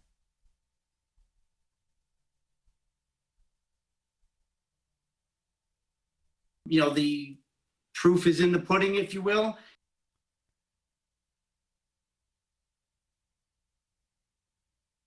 He stutters when talking about his dog. I want you guys also to watch. We don't know where he lives, so we don't know what route he takes.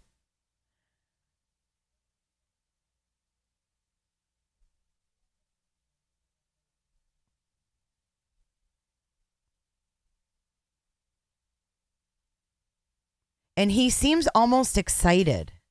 If you watch his eyes, this is what I want you to do when we watch it. I want you to watch his eyes and how he locks eyes with the camera.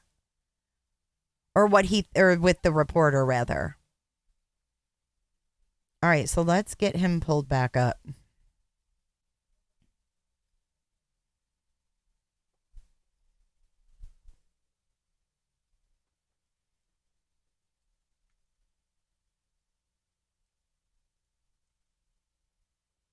I'm seeing if it's on YouTube because I'm only finding it on Fox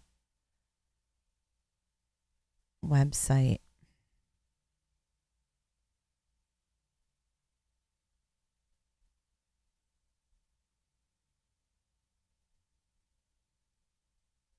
And I just hate when I pause that it makes it all small. But okay, we'll do this.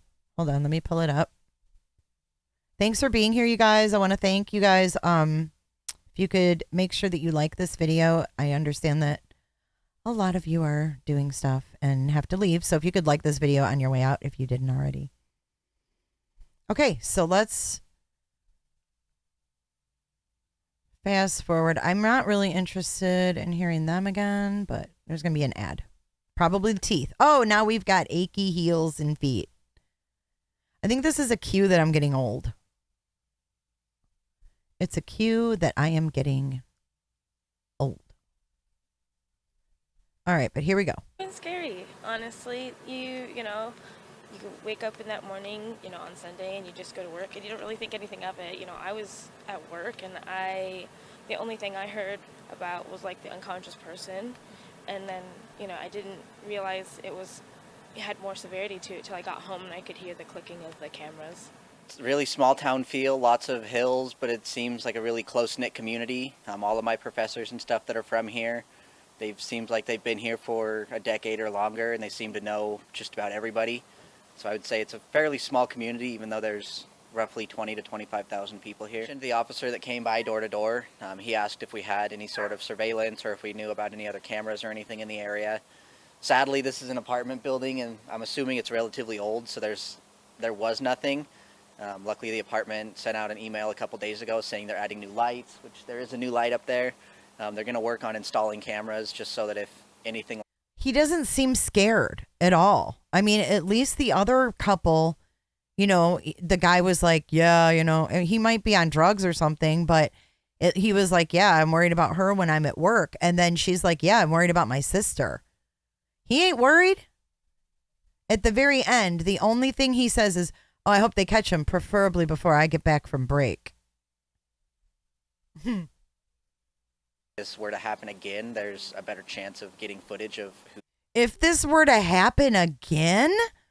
Who says that? Like it was a fender bender that happened at a dangerous intersection. What? If this happens again, they'll have video footage. He is excited. Is it just me, Daniel, or is he a little excited? I want to show you guys his hand real quick. This is what's on his hand. You guys were asking. I screenshotted it. I came through because I just love you guys like that.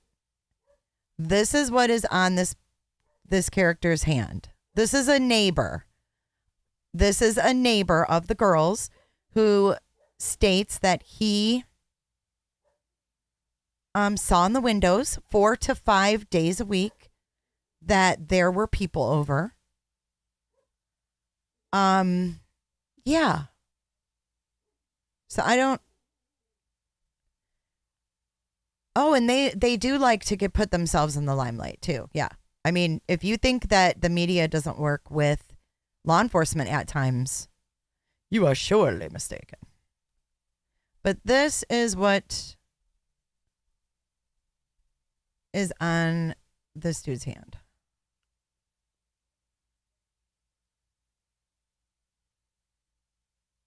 But he's wearing like,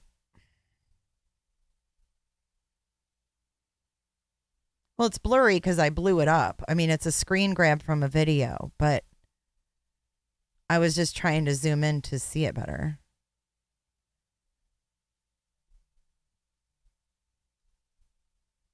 Well, his left hand, I don't think he shows his left hand.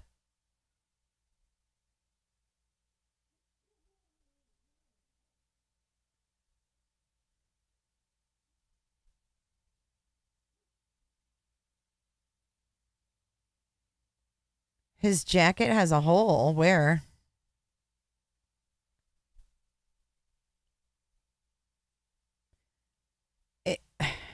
I don't think it's part of his jacket. That's like a... Oh, it could be part of his jacket, like the liner. You know what? I bet you it's the liner of his jacket. Because he's wearing a purple shirt. It's definitely not his shirt. It's his jacket liner. That's what it is. I just wanted to make sure because everybody's talking about it being a bandage, and I wanted to make sure. So I think it's the liner to his coat. It's just nerve-wracking mostly and stressful because she's always home alone because I work in the evenings and stuff. And just surreal, almost like something out of a TV show, not something that I would expect to be experiencing so close to home. It seems like everyone that has been here for a while is just devastated by it. The last murder here was 2015, so 7 years ago. And so it's not something that happens frequently. It's not like we're in a So at first I thought this dude's like a reporter. I'm like, how did he knows 2015 was the last murder? Like, what are you talking about, dude? city where it's an everyday occurrence. So something like this is just sort of rare, doesn't happen often, so people aren't used to it. It's really odd because, I don't know, I've never been this close to any sort of other... Wait, why did that guy crime scene just before, I disappear? guess. Wait, what kind of video editing is this, Fox? Did you guys see that guy? Oh my God, this is the funniest shit. That dude just disappeared like a ghost. Look. Where did he go? What the hell? Watch. Aren't used to it. It's really It is odd just- because... It's not even an edit. You can wake up in that morning. What the you know, hell on was Sunday, and that? You just go to work, and you don't really think anything of it. You know, I was at work, and I... Dude. The only thing I... happen often, so people aren't used to it. It's really odd because, I don't know, I've never been this close to any sort of other like crime scene before, I guess, other than like a drug bust, like walking by a house and seeing cops with like a drug bust, but that's the closest I've ever been to a crime scene. So especially one of this magnitude where I could throw a baseball from my front door to the house, it's just odd. I mean, for my sister, she lives pretty much across the way. She lives in Alpha Gamma Delta. And for me, she walks to my apartment almost every day. And so the concern for me is just her walking by herself in the dark a lot now. Because, you know, in the summer, you know, it's daytime. It's not as scary. But in the dark now, for me, my concern is I just don't let her walk here by herself unless it's during the daytime. And I'll go pick her up now because I don't like her walking by herself. No, I went to bed early that night, and then I woke up to a bunch of normal, and then a couple hours later, we got a message, and there was a bunch of police here, and then that was the end of normalcy for the past week or so here. Though the day that the police were called here, about an hour or two after that, an officer came by and just went door to door along here, just asking if anybody had seen or heard anything. That's the only contact I've had with officers so far. And then I had left for work like around 11:45, and I never saw or heard anything. The night before, I was up till like 2 and never heard anything at all, anything out of the ordinary. Like it's just been crazy with just how quiet it's been. Yeah. Because we're used to having like some sort of music, hearing music when we They come always home had from little work. gatherings, so they always had music going. I know, so, I you woke up for to a us, bunch we of never normal. assumed anything different. Yeah. Because they're so This used house to. did. Yeah, they Would you always. say it's a party house? Not necessarily. They had like small gatherings, maybe like 10 people or so, and it never really got crazy other than like the usual college student stuff. But they were actually pretty respectful, considering. The house, occasionally there were parties that were kind of loud. Most of the time it was pretty self-contained. But yeah, as I would take my dog in and out to go to the bathroom, I would just be walking by, I would look up, and I would see people in the windows almost every night. Almost probably every 4 or night. 5 nights a week. So there were a lot of people that went into and out of that house pretty frequently.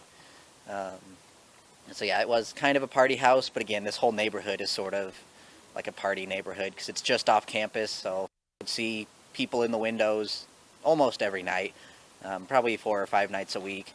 So there were a lot of people that went into and out of that house pretty frequently. So yeah, it was kind of a party house, but again, this whole neighborhood is sort of like a party neighborhood because it's just off campus, so you sort of don't have to follow the university rules. I hope whoever did it gets found because 4 people is not something that you just walk away from and act all normal. And so whether or not the cops think there's a danger, I disagree. I think there is a danger because 4 people shows that that person's dangerous. So I hope he's caught, preferably before I get back from break. All right, what are you guys thinking about this? I know his lips are off. I'm sorry. He is giving so much information. The couple didn't give. That's what I said, Peaky. He was watching from the background. Like, Oh, almost every night.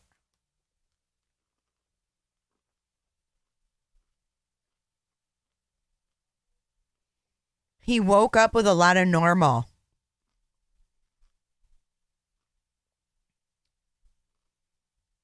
Oh, I think this is definitely interesting. I'm not sus of that couple. I don't think they're sus. You just go to work and you don't As really far think as the anything of it. murders. You know, I was at work and the only thing She was at work and he went to work. So they're not suspects. I heard about was like the unconscious person. And then, you know, I didn't realize it had more severity to it till I got home and I could hear the clicking of the cameras. It's a really small town feel, lots of hills, but it seems like a really close-knit community. All of my professors and stuff that are from here, seems like they've been here for a decade or longer, and they seem to know just about everybody. So I would say it's a fairly small community, even though there's roughly 20 to 25,000 people here. The officer that came by door to door, he asked if we had any sort of surveillance or if we knew about any other cameras or anything in the area. Sadly, this is an apartment building, and I'm assuming it's relatively old, so there was nothing. Oh, sadly there was nothing, as he says with a smile. I'm gonna make him bigger. We're gonna zoom in on Mister's face here. And funny, he didn't even give his name. Let's watch his face though. I know the lips are probably not matching up. Yeah, we don't know his name, Daniel, unfortunately. The apartment sent out an email a couple days ago saying they're adding new lights, which there is a new light up there. They're going to work on installing cameras just so that if anything like this were to happen again, there's a better chance of getting footage of who did it. It's just nerve-wracking mostly and stressful because she's always home alone because I work in the evenings and stuff. And just surreal, almost like something out of a TV show, not something that I would expect to be experiencing so close to home. It seems like everyone that Trippy, has been dude. here for a while is just devastated by it. The last murder here was 2015, so 7 years ago. And so it's not something that happens frequently. It's not like we're in a big city where it's an everyday occurrence. So something like this is just sort of rare, doesn't happen often, so people aren't used to it. It's really odd because He's too happy. All right, we're going to slow him down and mute his ass. And I want you guys to watch. He seems a little too joyful. Now, I know people get nervous and people smirk and kind of giggle and they can do things like that. But if he's a journalism major, like someone just said, he should definitely know the severity of the situation and should totally have a different demeanor than he does. Just my opinion, of course. That should be experienced.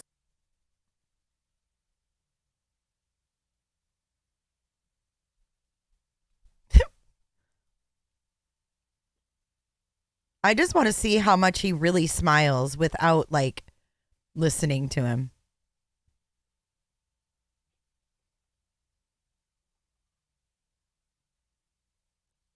I'm not saying he did it, but why does he know what they're doing every day of the week? And it's not like he was invited over like, hey, I partied there.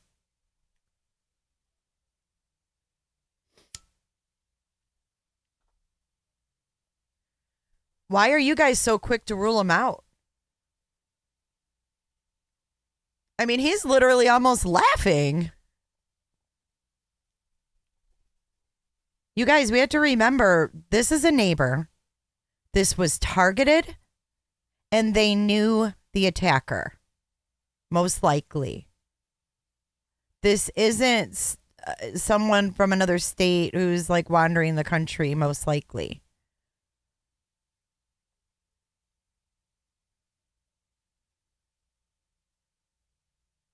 But Kelsey, there's no windows to look in from the sidewalk, is what my point is.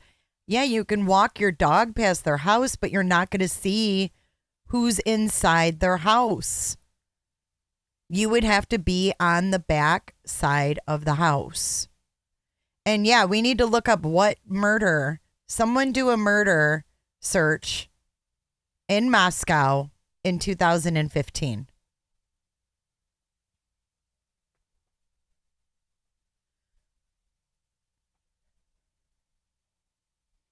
Yeah, I know you guys aren't liking this guy. He's shifty-eyed too.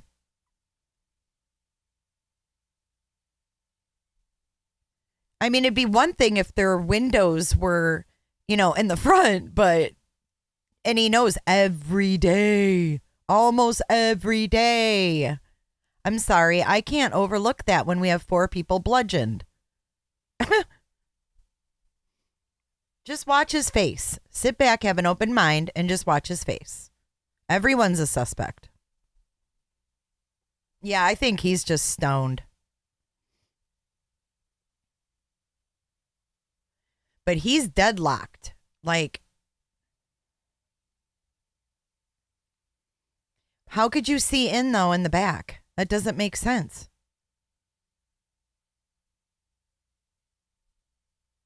That part doesn't make sense to me. Oh my God, loaded hot. Maybe. I don't think this guy's stoned.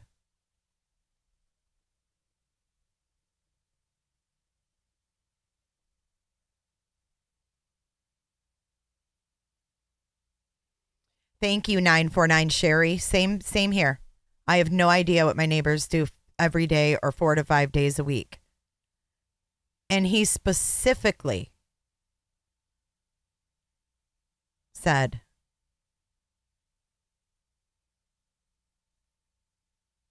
every day, and then he said 4 to 5 days. That's just really specific. Yes, Flo, he would have to be up on the hill.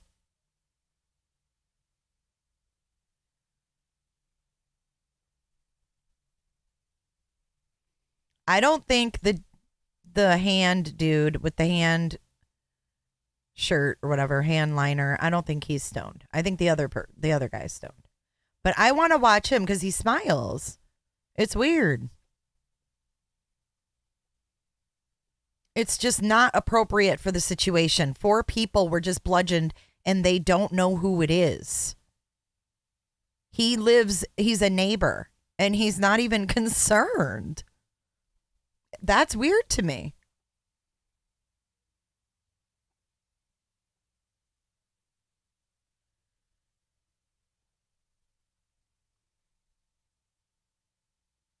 Me either, Stacy, and I don't want to.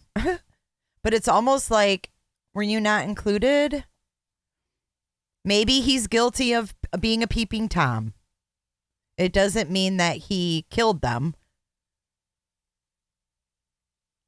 But he could have been a peeping Tom.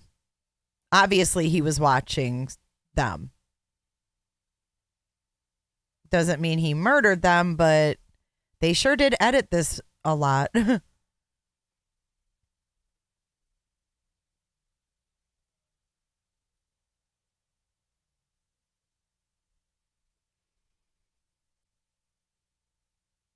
I just think if I was this girl's neighbor, he smiles like Chris Watts. Yep, you're right, Peas in a Pod. L.E. roped off that backyard the other day. Yikes, Ashley.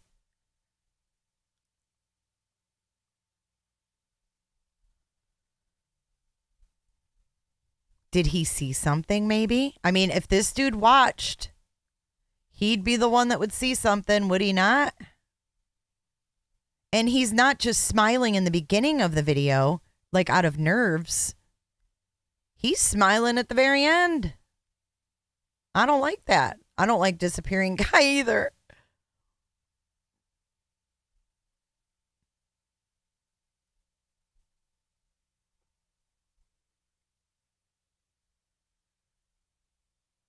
I mean, he admits himself, you guys, that he knew what was going on there every day, and then he changed it to 4 to 5 days. So it's not like this dude is like an unsuspecting person.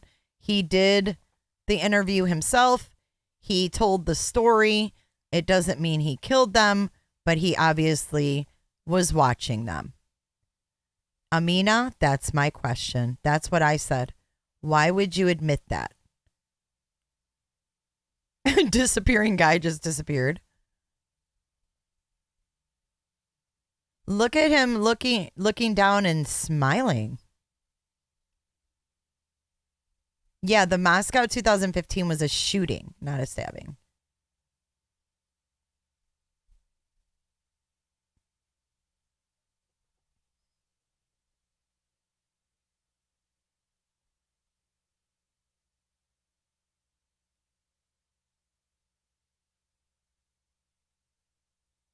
You want to hear him again now? Let's put him on normal speed and let's unmute him and let's watch him again. And you know what? I'm not persecuting someone. If anything, he was a peeping kind of creeper because this is a little unsettling. I wouldn't want this dude admitting this about my daughter's house. If this was my daughter's neighbor saying this, I'd be like, dude, back the fuck up, man. You know what I'm saying? You got to think about that. Why would he readily admit that like it's no biggie? Town feel, lots of hills, but it seems like a really close-knit community. What does he mean it seems like? Is he new? Wait. Is he new to the community? Because he said it kind of seems like a close-knit community. All my professors are from here. Did he just move in?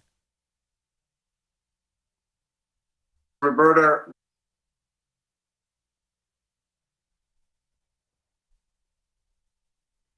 Like, what? Oh, yeah, we know this was very heavily edited. You can tell.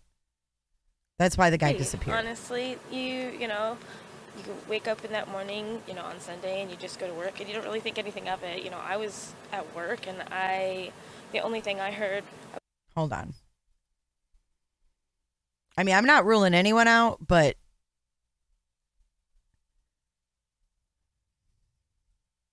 the fact that Kaylee said she had a stalker, and then I hear a guy on the news stating that he knew how many people and how often they had people over every day of the week, I don't like that.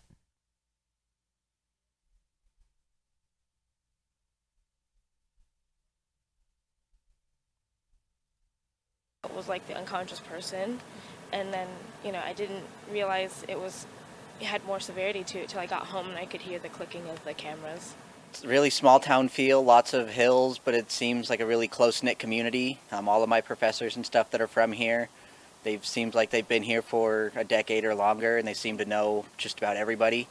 So I would say it's a fairly small community, even though there's roughly 20 to 25,000 people here. The officer that came by door to door, he asked if we had any sort of surveillance or if we knew about any other cameras or anything in the area. Sadly, this is an apartment building, and I'm assuming it's relatively old, so there was nothing. Luckily, the apartment sent out an email a couple days ago saying they're adding new lights, which there is a new light up there. They're going to work on installing cameras just so that if anything like this were to happen again, there's a better chance of getting footage of who did it. It's just nerve-wracking mostly and stressful because she's always home alone because I work in the evenings and stuff. And just surreal, almost like something. And I'm assuming it's relatively old, so there was nothing. Luckily, the apartment sent out an email a couple days ago saying they're adding new lights, which there is a new light up there. They're going to work on installing cameras just so that if anything like this were to happen again, there's a better chance of getting footage of who did it. It's just nerve-wracking mostly and stressful because she's always home alone because I work in the evenings and stuff. And just surreal, almost like something out of a TV show, not something He that I reminds would me of Bob expect to be Ross. experiencing so close to home. It seems like everyone that has been here for a while is just devastated by it. The last murder here was 2015, so 7 years ago. And so it's not something that happens frequently. It's not like we're in a big city where it's an everyday occurrence. So something like this is just sort of rare, doesn't happen often, so people aren't used to it. It's really odd because, I don't know, I've never been this close to any sort of other like crime scene before, I guess, other than like a drug bust. Like walking by a house and seeing cops with like a drug bust, but that's the closest I've ever been to a crime scene. So especially one of this magnitude where I could throw a baseball from my front door to the house, it's just odd. I mean, for my sister, she lives pretty much across the way. She lives in Alpha Gamma Delta. And for me, she walks to my apartment almost every day. And so the concern for me is just her walking by herself in the dark. My concern is that you're on the news telling the world that your little sister lives in a specific sorority house and walks alone. Why in God's green earth would the news even put this out at this time? Why would they even put that out there? Yeah, and why would he say, because she's at home alone in the evenings? What? That is strange. We are looking at everyone now. A lot now because, in the summer, it's daytime. It's not as scary. But in the dark now, for me, my concern. And I'm sorry, but we haven't seen many people go and give interviews. Now, listen. If this happened in your hood and they didn't know who it was, on a scale from 1 to 10, 1 being the least, 10 being the most, how likely would you be to get in front of a camera for the world to scrutinize you when there's a killer running loose? 1 being the least likely, 10 being most likely. Like you just couldn't wait to get in front of the camera. 1 being, oh my God, I'm staying in my house. I'm not, leaving my bedroom until they catch him.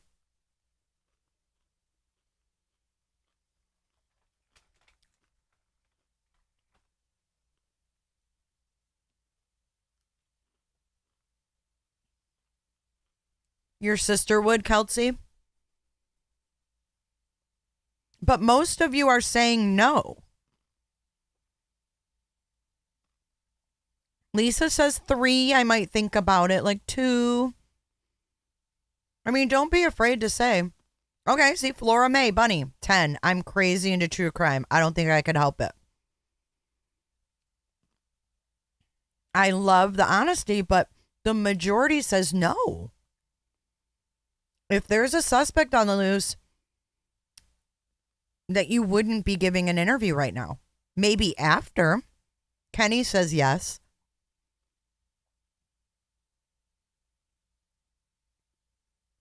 And would you damn sure be saying where your little sister is in the dark? And if he's worried about her, why is he announcing on the news that his woman's home alone? I saw a guy comment on that right when it was played the first time. Someone said, like, dude, why are you saying your woman's home alone? Lauren, you're right about that. That I agree with.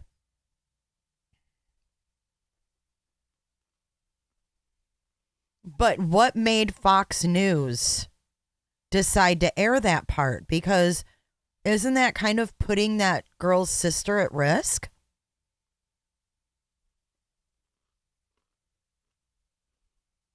Is he getting an alibi out there? I mean, who knows?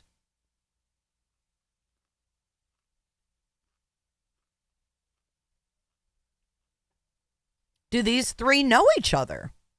Who knows? I just don't let her walk here by herself unless it's okay. We're watching this all over again. A decade. Kind of been scary, honestly. You wake up in that morning, on Sunday, and you just go to work, and you don't really think anything of it. I was at work, and the only thing I heard about was like the unconscious person, and then Okay, wait. One more thing. These guys said they were respectful. They had little gatherings. No big deal. The other guy with the hand things said they were pretty loud.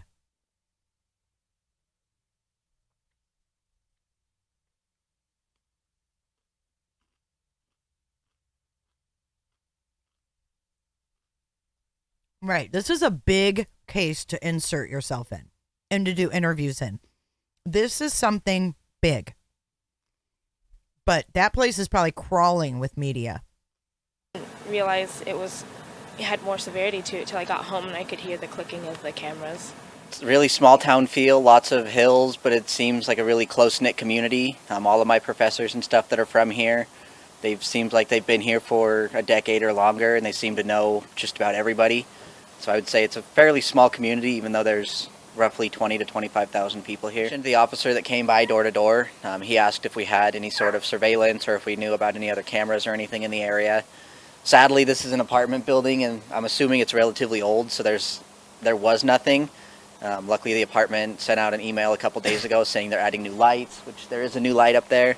They're going to work on installing cameras just so that if anything like this were to happen again, there's a better chance of getting footage of who did it.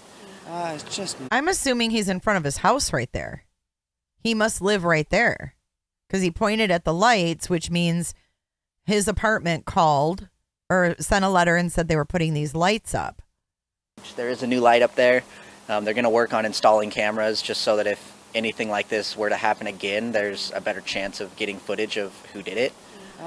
And if he lives right there, then he had to literally go out of his way to see these girls in their house. He had to go out of his way. So at any rate, even if he's not responsible for the murders, he's responsible for being creepy.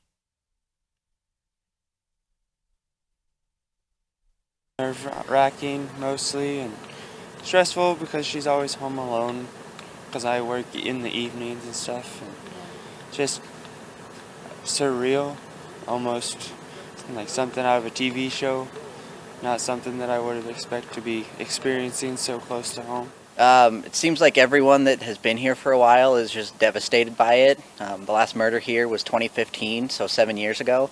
And so it's not something that happens frequently. It's not like we're in a big city where it's an everyday occurrence.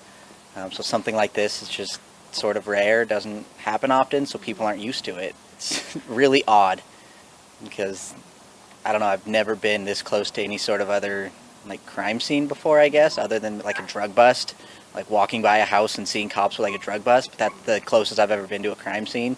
So especially one of this magnitude where I could throw a baseball from my front door to the house, it's just odd. I mean, for my sister, she lives pretty much across the way. She is in Alpha Gamma Delta. And for me, she walks to my apartment almost every day. And so the concern for me is just her walking by herself in the dark a lot now because, in the summer, it's daytime. It's not as scary. But in the dark now, for me, my concern is I just don't let her walk here by herself unless it's during the daytime. And why is he staring at her? Because I don't like her walking by herself. No, I went to bed early that night. Yeah. And then I woke up to a bunch of normal, and then a couple hours later, we got a message, and there was a bunch of police here, and then that was the end of normalcy for the past week or so here. Though the day that the police were called here, about an hour or two after that, an officer came by and just went door to door along here, just asking if anybody had seen or heard anything. That's the only contact I've had with officers so far. And then I had left for work like around 11:45, and I never saw or heard anything. Yeah. The night before, I was up till like 2 and never heard anything at all, anything out of the ordinary. Wait, why is he talking about the night before? He says the night before I was up till 2 and I didn't hear anything.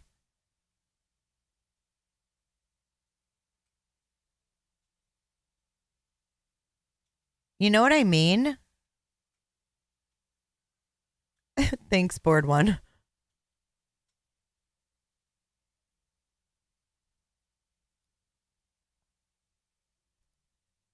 It's just been crazy with just how quiet it's been. Yeah. Because we're used to having like some sort of music, hearing music when we they come always home had from little work. gatherings, so they always had music going. So, for us, we never assumed anything different. Yeah. Because they're so used to. Oh, shit. Remember when I said, was someone sick of their partying? Was someone sick of the noise? And how people just straight up lose their minds?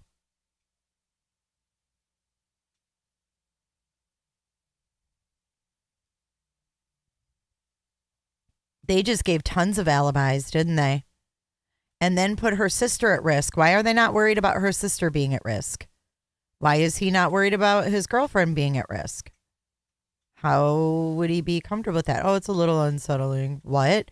4 people were just bludgeoned and there's no suspect. I'll change that word. Slaughtered, not bludgeoned. Yeah, they Would you always say it's a party house? Not necessarily. They had like small gatherings, maybe like 10 people or so, and it never really got crazy other than like the usual college student stuff. But they were actually pretty respectful, considering. The house occasionally. They were respectful considering? What does that mean? There were parties that were kind of loud. Most of the time it was pretty self-contained. But yeah, as I would take my dog in and out to go to the bathroom, I would just be walking by, I would look up and I would see people in the windows almost every night, probably 4 or 5 nights a week. So there were a lot of people that went into and out of that house pretty frequently. So yeah, it was kind of a party house, but again, this whole neighborhood is sort of like a party neighborhood. His voice got a little crackly after that part. Did you hear that? Listen again. I would look up and I would see people in the windows almost every night, probably 4 or 5 nights a week. So there were a lot of people that went into and out of that house pretty frequently. So yeah, it was kind of a party house, but again, this whole neighborhood is sort of like a party neighborhood because it's just off campus, so you sort of don't have to follow the university rules. I hope whoever did it gets found because 4 people is not something that you just walk away from and act all normal. And so whether or not the cops think there's a danger, I disagree. I think there is a danger because 4 people. Wait, what?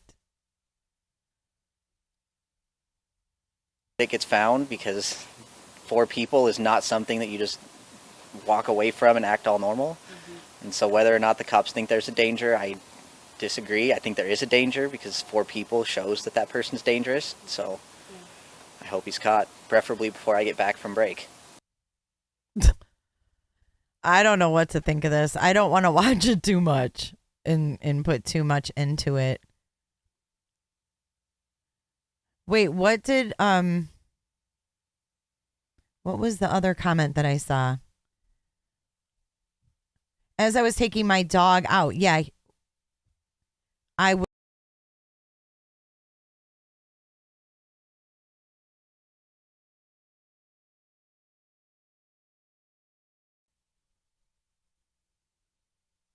Right, Kelsey?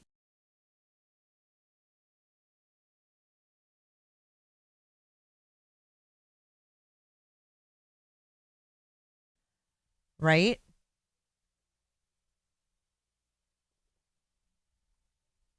I just think there's something weird about him knowing exactly what these people are doing. Okay, you guys want to go back to the dog part? Gladly.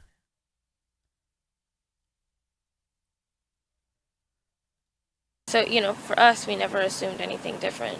Yeah. Because they're so This used house to. did. Yeah, they Would you always. say it's a party house? Not necessarily. They had like small gatherings, maybe like 10 people or so, and it never really got crazy other than like the usual college student stuff. But they were actually pretty respectful, considering.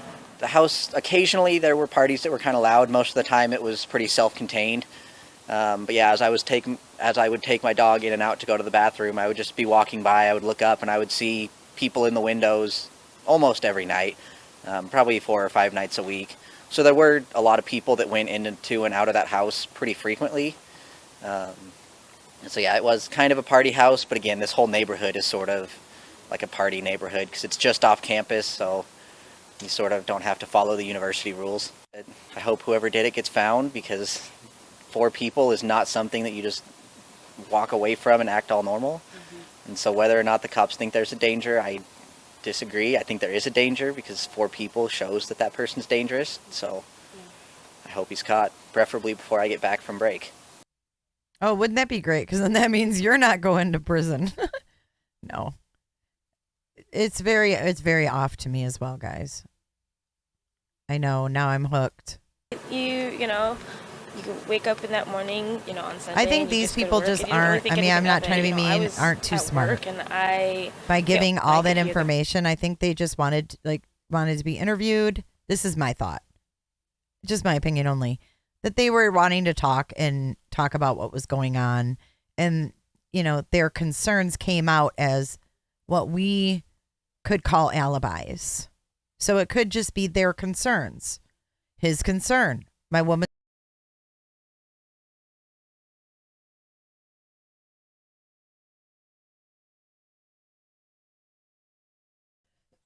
But are they looking at it that way? Or are they looking at it like, oh my gosh, this horrible thing happened, right next door. These girls that we used to hear.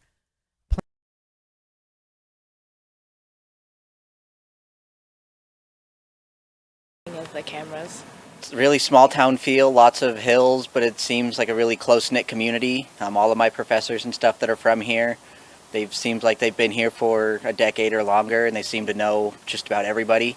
So I would say it's a fairly small community, even though there's roughly 20 to 25,000 people here. The officer that came by door to door, he asked if we had any sort of surveillance or if we knew about any other cameras or anything in the area.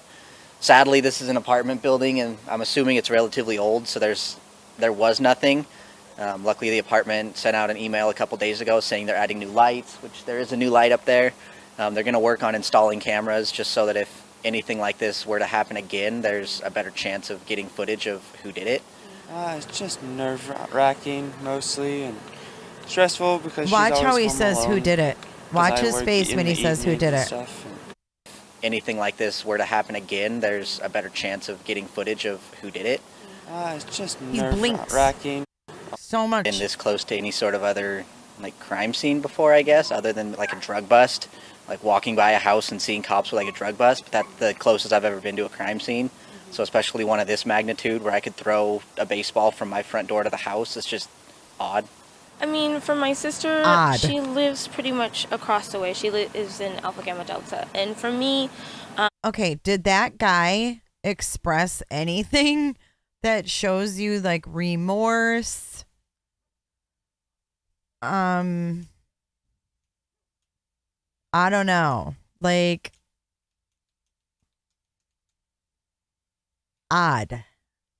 I could describe these murders with a lot of words, and odd would not be one of them. I don't.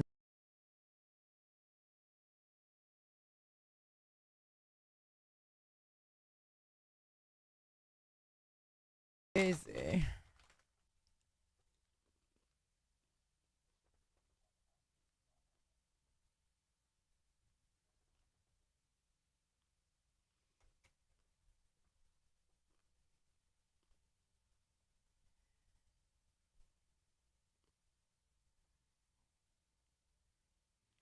It sounds like he's new.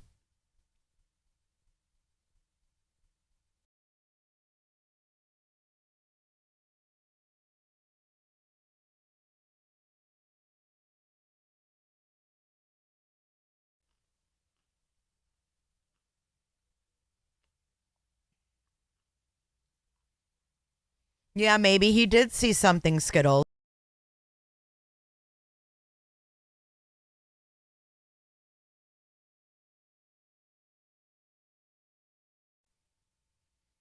That's a really good point.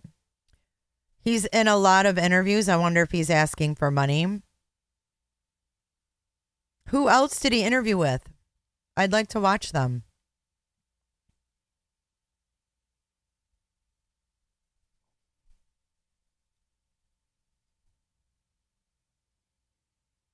Right, Danny Lee?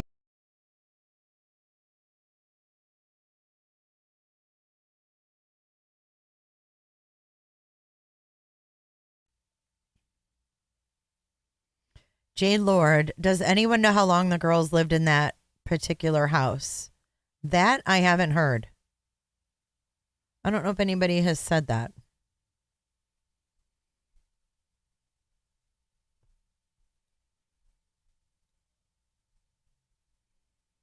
But if you guys weren't here before the press conference, this is Kaylee's boyfriend, Jack. That her family says or her parents say they're support, or her mother rather says she's supporting 100%. That's her boyfriend there. I'm going in and out.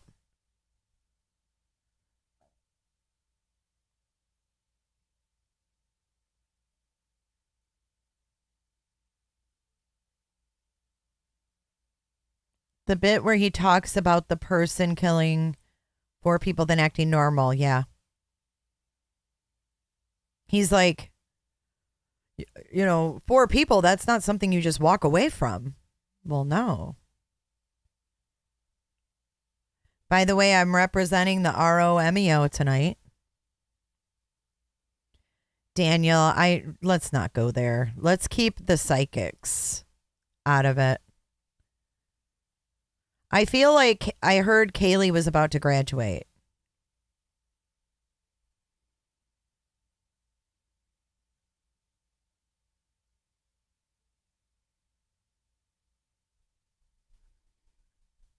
I mean, we don't know. He could be a really nice guy.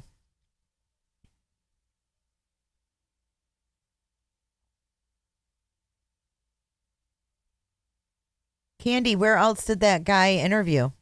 I want to watch them. This is they say stabbings are crimes of passion because there's emotion behind them.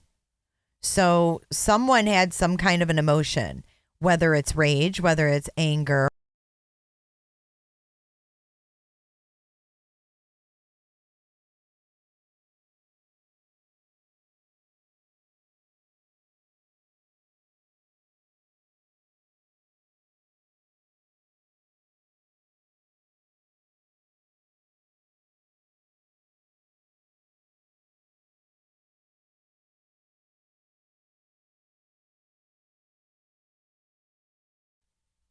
Hello? I had to turn off one of those lights. I was overflowing.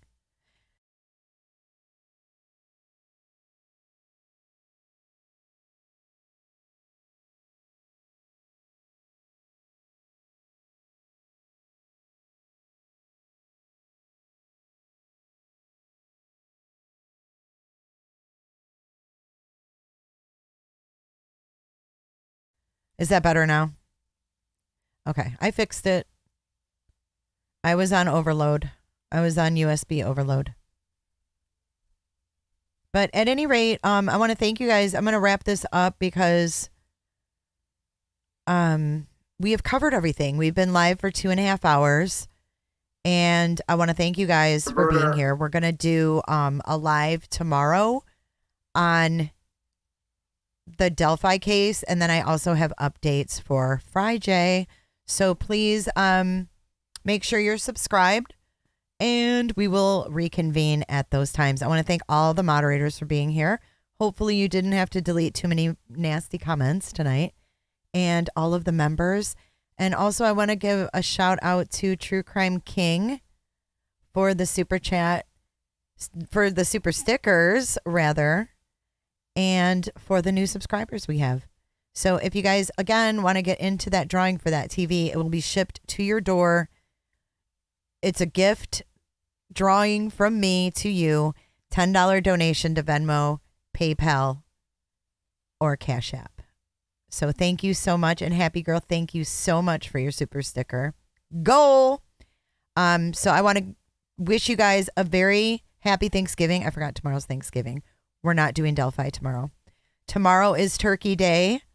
I might pop on here to say hello to you guys in the evening, maybe after we're all stuffed and we've got that pumpkin pie in our belly and we're drinking coffee and we're ready to either pass out or get sick. I'll probably pop on, but I forgot tomorrow's Turkey Day. So you guys, I want to wish you guys a happy Thanksgiving. And I want to say 3 things I'm thankful for. You guys put 3 things in chat that you're thankful for while we dance it out. And I am thankful for my family, specifically my children. I am thankful for you guys. And I am also thankful for my health, for being able to be here and breathe. So you guys put 3 things or 1 thing that you're thankful for and dance it out. Thank you so much, Candy Smith. Thank you. Love your channel. We love you too, Candy. All right, you guys. I'll see you guys real soon. Happy Thanksgiving. Jade Lord, I'll be putting a video out on the Walmart shooting later tonight. Thanks, guys. Thanks, Mark Klein. don't give a damn. I don't really care about you and your problems. I don't give a damn. You talk way too much. I have heard enough about you and your problems. I don't give a damn. I don't give a damn. I don't give a damn. She said, we came home, we planted flowers. Yeah. La la la la la. You wanna be with me. You wanna feel something real, but I'm feeling differently. You're making plans to get to France, but don't wanna face the fact that I ain't got time, I ain't got time for that. Staying up late, sleeping all day, dreaming about Cadillacs. Buying new shoes, hanging by the pool, sipping on coke and Jack. Calling my phone when you feel alone, but I'm Did I ask him to do that?